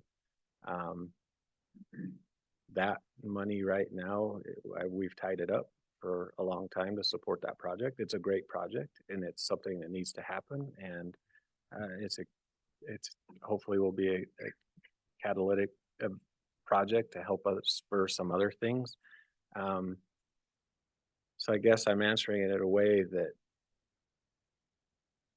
I'm not necessarily opposed to it, because I feel like we are being, we do rely on it. I get that, but I also feel like we're being compensated fairly. Our projects are being reviewed, and we're being given a fair shake at making sure that we have the opportunity to have investment funds to move things forward. And it also gives us a reason to push harder to make sure that we continue to get move projects out there and in other areas to try to help offset that, right? Like, so it's a balance. It's difficult. I mean, you don't necessarily maybe want to tie those funds up long term forever, but at the same time, you've got to balance it out.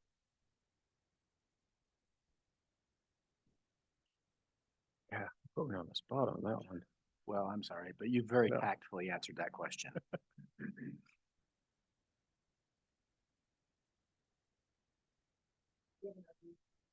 Is that next?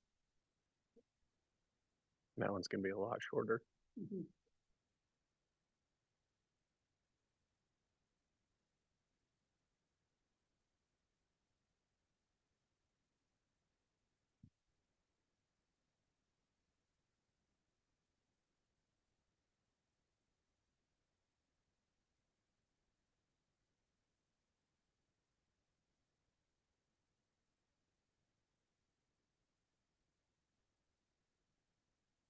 Thank you.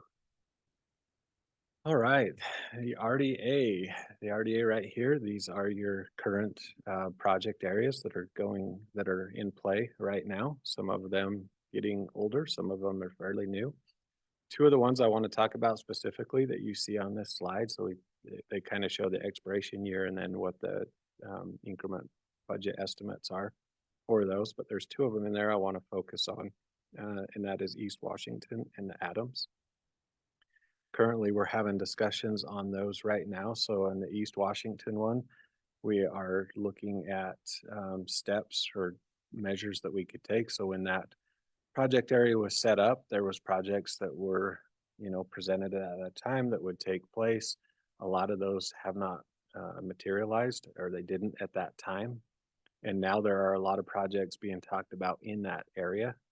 And it is a little bit of a concern that with it being in the latter part of its life, that maybe some of those projects wouldn't really be able to realize their potential based on the timeline that's left. So there's about 10 years left in that project area. And some of these projects are fairly large, and there's new projects that are getting introduced that were not considered originally. So we're looking at what are the opportunities there. Do we, the only item right now being paid out of that, I believe, is Tower View Apartments. And so, we're looking at, is there a way, and it's the project area is generating more than what we're paying. And so is there a way to capture that increment early, pay that off, retire it, and then maybe look at doing a new one? Or do we look at maybe opening it up and doing an extension of the area? That's an old urban redevelopment area. It's not a current CRA, so that one was structured and done a little bit different. And so we need to look at what that would mean. But we're kind of looking at potentially making some modifications. We still have the big project that we've been discussing right there east of the temple specifically, that we've been working on as of late. The county has a big project that they're looking at doing on the county block. And then there has been some discussions on the possibility of the SCIF locating in that area as well. And so we've got some projects that we're looking at that we feel that there's a very high likelihood we're going to need to make some adjustments to that. And so we're working on that right now to put together the best proposal to come back and have that discussion with you on what we feel the proper steps would be. Adams CRA is similar to that in the sense that Adams CRA is pretty large geographically. Not all of the projects when it was originally set up have happened, and there's a lot of projects now that are being looked at in that area. And one of the difficulties we're having with that one is, and I don't quite know the reason why, and I'm trying to research some of this, but the balance or the fund on that was capped at just over 10 million, which seems like it's a pretty small budget for such a large area. And it's questionable whether we can actually do some of the projects that we want to do in there with that budget the way it is. And so we're also exploring that one has still plenty of life in it, but we're looking at the possibility of do we need to reopen that one up and amend that budget. Seems like kind of a low budget for the size of the project area. So those are two that you're going to be hearing about moving forward. These ones I talked about a little while ago when we did some of the annual report stuff, but we did have 3 that are already expired and done. We just haven't fully finished dissolving them. And so we're going to be moving forward with doing that. When we move forward with some of the budget items, we'll also be presenting the ordinances and stuff that go with it to fully dissolve those and to clean those up. You have 2 more that will be expiring in FY25. That's Fairmont and Lincoln. So we'll capture those 1 more year, and then those ones are going to be expiring and coming off the books as well. Fairmont and Lincoln right there, you can kind of see what the increment budget is proposed to be or estimated to be on those. When those expire, you can estimate about 20% of that money will then start coming back into the general fund. This is all for numbers. Can you define increment budget? What does that mean? So the increment, so when a project area is put together in the RDA, you take a snapshot in time and you freeze it. So you create that project area boundary, you take all of those parcels, all those properties, what they're paying in taxes today, and it's like you take a snapshot in time and it freezes. So as you get natural growth or you get growth from projects, all the development, all the taxes that start to increase over that snapshot, right, where we froze it, that all becomes what's increment. That's the incremental growth. And so the estimates and the budgets and stuff that are put together, that's that increment. They're estimating where we estimate the increment. Is it actually generating income? I'm thinking about this wrong. Yes. I understood that the taxes, you took that snapshot and froze it in time, and until it expired, that was the tax rate to incent the development. No, so when we take that snapshot and we lock that down, it's still continuing the taxes are still changing, it's still growing. And so that becomes the increment. That's the money that we're utilizing to incentivize. So we're taking that incremental growth off of those projects and the natural growth.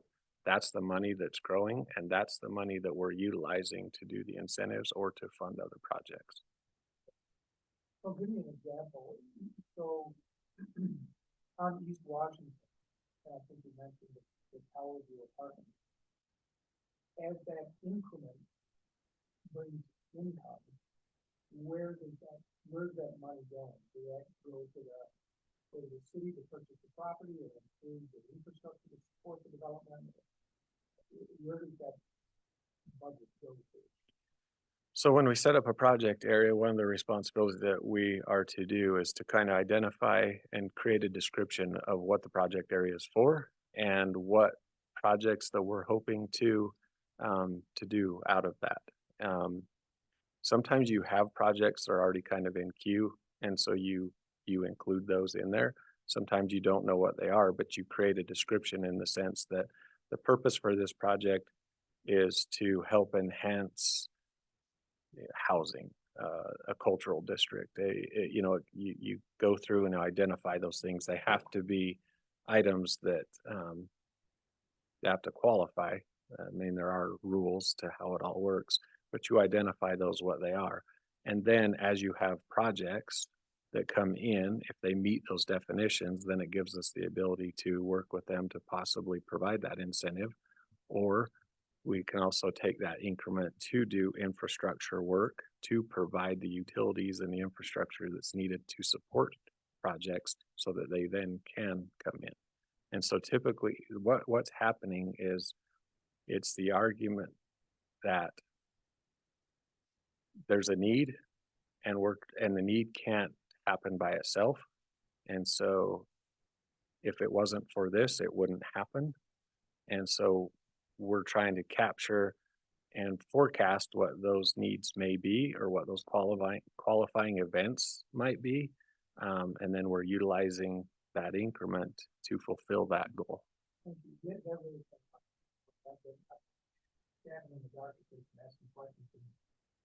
Still hasn't made sense until just now.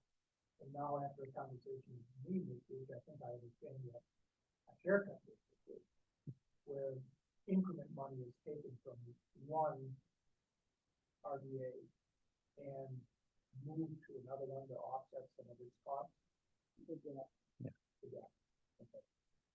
Yeah. I have a question about some of these entities that we need to get to buy in on our RDAs, CRAs, whatever. And there seems to be a little bit of a propensity to kind of want to short those a little bit, make them down. Instead of going to 100%, they'll go to 70 or 80 or some number less. How are we managing those things? How does that just kill the deal? And I guess it does in some cases, but tell me how you're managing those. Well,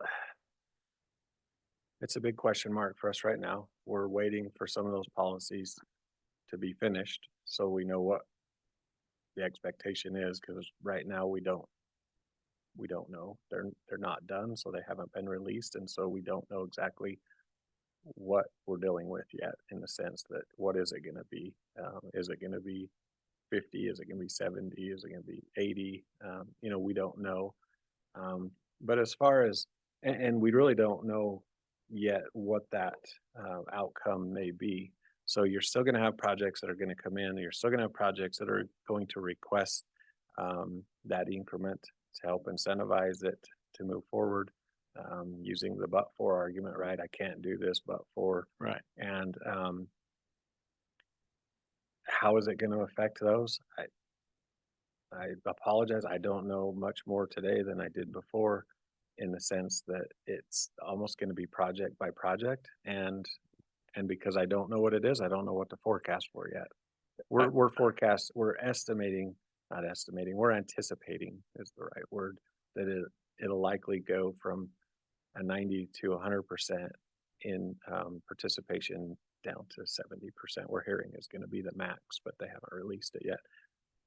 Again, remember that's one taxing entity. That's not all of them. And so if we do them in the traditional CRAs, not using eminent domain, we can still go through and do the interlocal agreements with the different taxing entities, and they can all be at different rates. That doesn't seem fair. Do you know what I mean? That one entity will go ahead and contribute the 100%, and another one won't. That just doesn't seem. And almost, based on your definition to Dave, is it doesn't seem like it's understood very well by some of these entities that are saying, we're not going to go all the way. We want some of our money, even when we want some of it anyway. Even when there really Do you know what I isn't mean? necessarily much, if there's not a project. I mean, there is the natural growth. You're always gonna have that. but, Yeah, I just wondered, I guess I processed this a lot. I wondered if we maybe ought to ramp up our educational component somehow, or our messaging or something to make this better understood. Yeah, those projects are really what push out, the growth and Well, what really for drives the Ogden, and certainly, increment. we need it because we're so built out. Does it ever work the other way around where Weber County comes to Ogden City and says, hey, we'd like some tax increment participation for this project from the city? Not that I'm aware of, it hasn't happened. I don't think they can do it. 'Cause Yeah. It's all city, it's all been property. Yeah.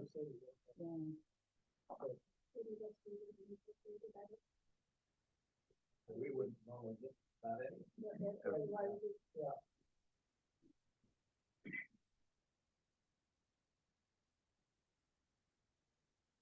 Oops. I worry about it. Yeah. No, it's a valid point. It's a fair question. We need to, try to figure out and understand what that impact, may be. It's better than the alternative that no, we're gonna choose not to participate, because then at least we know there still is a percentage of increment that it would be provided. So we just need to really map it out to fully understand what that impact is going to be. So yeah, and I'm hoping that they get close to releasing that policy. They say they're close. I just would like to understand it so we know what we need to do moving forward. On these areas right here, these are your transfers in. I know you saw this slide last week, so it's probably pretty familiar to you about what's coming in those different areas. Project or upcoming RDA projects. These are some of the things that we're really trying to focus on moving forward and to work through. One of the big things that's been requested, and we hear it and we want to correct it. We want to do the review and the recommendations of our RDA policy and our guidelines, working with you as the RDA board. What do we want those to look like? What are our goals? What do we really want to kind of focus on? And how do we want to set our guidelines for our participation? Right now, we receive a lot of requests for different things.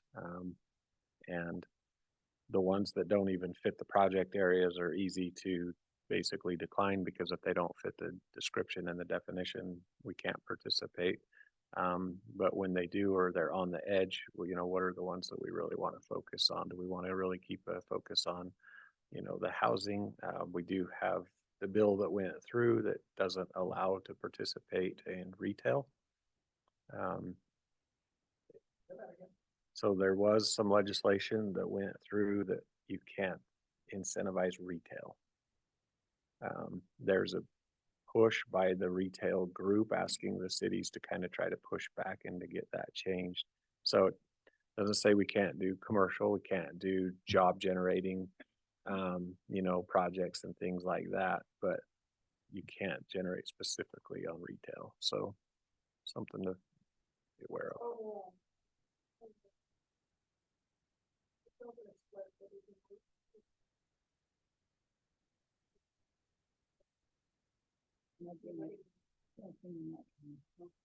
Sorry, it's over a square footage amount. I can't remember what the amount is, but it's to. It was specifically put in there so that everybody's not trying to vie for a Costco or a Walmart or that. But it's not for small retail. Yeah. I can't remember. I think it's like 10,000 square feet. I can't remember the amount, but it's that they can't get increment. But yes, he is correct. That is a true statement. A question. At some point in time, these new project area considerations, are they presented to the city council, or to the redevelopment agency Yes. board? Yes. Okay, because I don't know a lot about some of those projects, but they're still in the planning stages. Yeah, so some of these are, I'll kind of touch on each one of them. Some of them have already started. Some of them are just being considered. And so, but yes, all of them come through you as the RDA board for approval and acceptance. So we package that up and bring that before you. So yes. We kind of already talked about a little bit, but the outside participation agreements, the changes that are being made to that, what does that look like? Still trying to work through that. One of the other things that we kind of want to focus on is the incorporation of some of the new tools that the state has put out there that we haven't done. Obviously, we got to go through and we got to verify, is that the applicable, is it the right tool? Is this the right location? But you have PIDs. We haven't done one of those. We have the HTRZ zones, which I anticipate we're going to have one, probably two of those that we'll be putting together. Those two. That is the housing transit. Oh goodness. Chair White can probably, it's. Yes. Yes, Housing and transportation redevelopment zone. yes. Yes. Correct.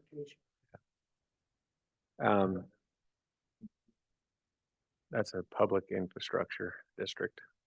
So that creates it's kind of a tax on top of a specific area to help pay for infrastructure. I don't know that they are a lot different. My understanding was that it was actually the developer that could do the financing using bonds, the bond market. So the difference is that the city's not involved. The city's not taking on the debt. So on those HTRZs, the ones I'm anticipating right now, we'll kind of start going through those new project area considerations. So the airport CRA, we actually already did, but it kind of got thrown up in the air. So I just need to try to regroup on that and figure out what do we need to do to bring that one to completion. The Union Station, I truly believe at the end of the day will be an HTRZ because of its proximity to transit and what's going on right there. One of the benefits to the HTRZ that the taxing entities don't get to negotiate their participation, it's already set by state law. So once we go through and establish that, those numbers are already set. So Union Station is going to be a really good opportunity to do that, and I fully anticipate that that's what will go into play. We just got to do it when the timing is right. So we're working with UTA and J. Fisher companies on that. You don't want to start it too quick, right? It could run into like an East Temple thing where all of a sudden the district is live, but you don't have anything necessarily qualifying for it. And so we want to time it right so that we introduce it and start it at the time that it's needed so that we can realize its full potential as we move forward. And I also think that Capitol Square is another, the old not RDA site. Oh my gosh, I'm blanking. Yes, thank you. The Rite Aid site, it's got the BRT stop right there, and that one's probably going to be a good candidate for that tool as well. Gibson Grove was another one of those ones that kind of started. Project area boundary was created, and that one kind of stalled out. So we need to refocus on that, see if that still makes sense, and pursue that one. We've been asked and are going to be studying 5 Points as well to see if that lends itself to being a new area. The Newgate Mall is another one that we need to look at. It has new owners now that have a new vision on what they want to do. We don't know entirely what that vision is at this point in time. We've had one little kind of kickoff meeting with them. Don't have a whole lot of detail on that yet, but that could be a big enough consolidated area that it would make sense to focus an effort right there. And then 24th Street Interchange is another one that we would like to look at. We do know with that interchange, that is going to drive some changes in that area. We're working on and just received a proposal here recently to try to get some help on master planning that. And I think that that will help drive some of those decisions as well as what's going to happen. we definitely know that having a full interchange is going to change some of the uses and what's taking place out there. You know, we don't want it to be a negative. I know there are some homeowners and stuff out there that are concerned. I understand that they're valid concerns. We want to work through it with them and try to come up with a good solution. UDOT has been helpful. They're inviting us into their negotiations with the businesses about their relocations and what's happening there. They know that we have a big effort to want to try to make sure that we're retaining those businesses in Ogden City and we're not just paying them relocation costs to go elsewhere. So we've had a lot of conversations on that, and they agreed to include us in those meetings when those are happening to try to help take care of that. And with that one's much shorter than the CED one. May I ask, you touched on it twice, once with maintenance of, and then as a redevelopment area, Union Station. What are we, I just, on the one hand, there's a lot of concern about its ongoing physical viability and trying to keep Band-Aids on it to keep it in a shape that can be redeveloped and restored, unlike this livestock offices, you know, which are falling apart brick by brick. I'm working on that one. Yeah, you are. I know that. But what's the timeline for the redevelopment of the whole Union Station project? I kind of lost track of it after I left the planning commission. So that one is still in play in the sense that we moved through and did those conceptuals where we now kind of nailed down the concept of what we want that entire campus to kind of build out.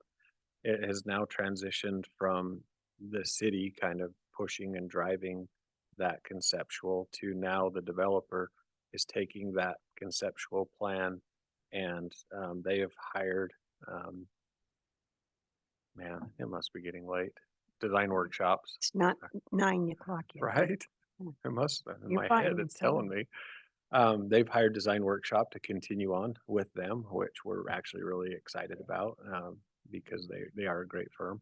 So now it's kind of in their court to actually take it from the concept to an actual master plan to start putting together those timelines and the feasibility of what goes on with that. What we're doing on the back end right now is Christie's crew has been putting together an RFP for the museum portion, which would be the city's portion, to send that out to start getting a consultant on board to start getting estimates and what that's going to look like on ours.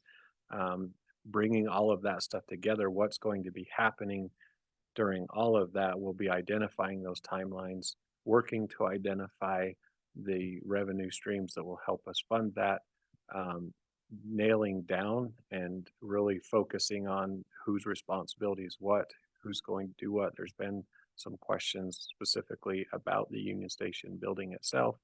We own it. We're not selling it. We're not getting rid of it. We're not anything like that. But there is a potential maybe that we partner with somebody, with a company that maybe comes in and does all of the restoration work, and maybe they potentially maybe manage some of the features that are taking place there. There's a lot to work through. We need to start to expedite some of that. We don't anticipate that we're going to be starting building, like that we're going to be pushing anything in the ground tomorrow. We know there's a little bit of a window there, but we also want to take advantage of the opportunities that are coming forward. And I'm speaking specifically like about the Olympics. We want to have a lot of things in play by 2034. So we're strategizing on what needs to happen between now and then. That's important not only for Ogden City, but there's going to be sources that are going to be available during that time that maybe typically wouldn't be, and we need to make sure that we're able to compete for those and to capitalize on that as well. And so we need to start dedicating, really putting some effort into that. to start to really dial down. And we have been, it's like we haven't just, it's not like it's just nothing's happening. There are things happening, but the effort's going to need to start increasing here very quickly. Thank you very much, Gary. Exciting time for Ogden, that's for sure. Yes. So you did mention the Olympics. I just wrote down the Olympics. I guess one of the things, and I know we're a ways out, but I'm assuming that you're on top of that, that piece as well. I don't know what, sounds like the venues are still a little bit up in the air, but even like with watch parties and, some of those kind of things, really, I'm assuming you're part of that whole process. So. Huh? Yeah.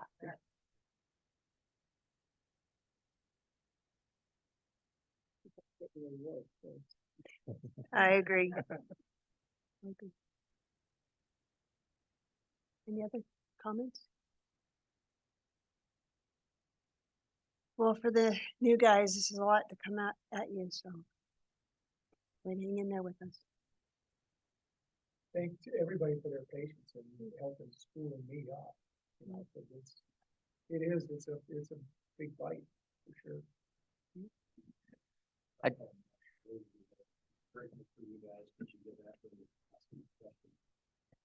And that we all have, so it's, You just get to say, You just I'm the get to new say it. guy.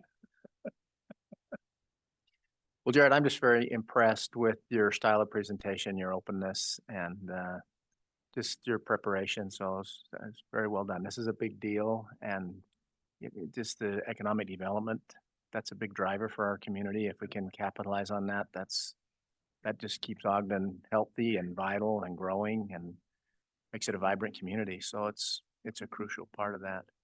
So as part of your plan, do you have any business leaders in the community that are a part of any of those committees or planning on any of those projects? Or is it primarily just the staff that you've focused on being involved with those? No, it's a combination of all of it, depending on which projects and stuff that we're working on. But we do have a lot of outside engagement that takes place that helps us on a lot of these. And so we really always try to put forth an effort to engage all the stakeholders, because it takes kind of everybody, and other individuals can bring tools to the table that maybe sometimes that we don't have, or maybe that we're missing or we're forgetting. And so no, we engage other outside entities.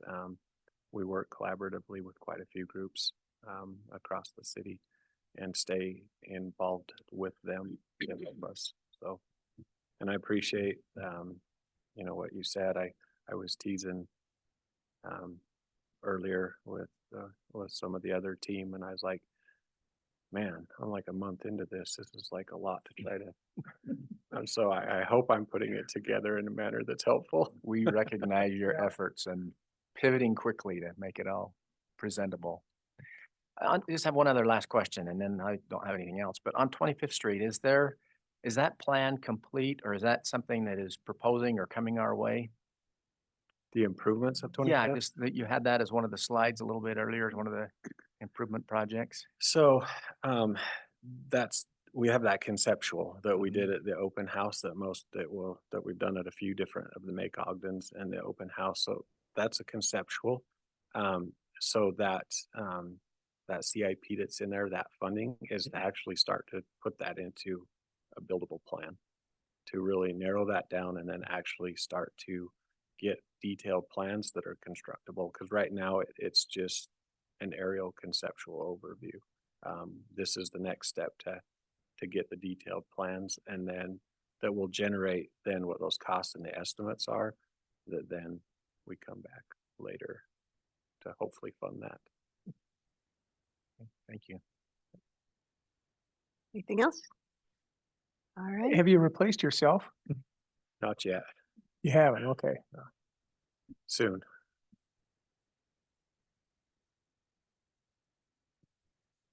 All right. With no other questions, we don't need a motion to adjourn, but thanks for staying an extra hour or so and getting through more of this.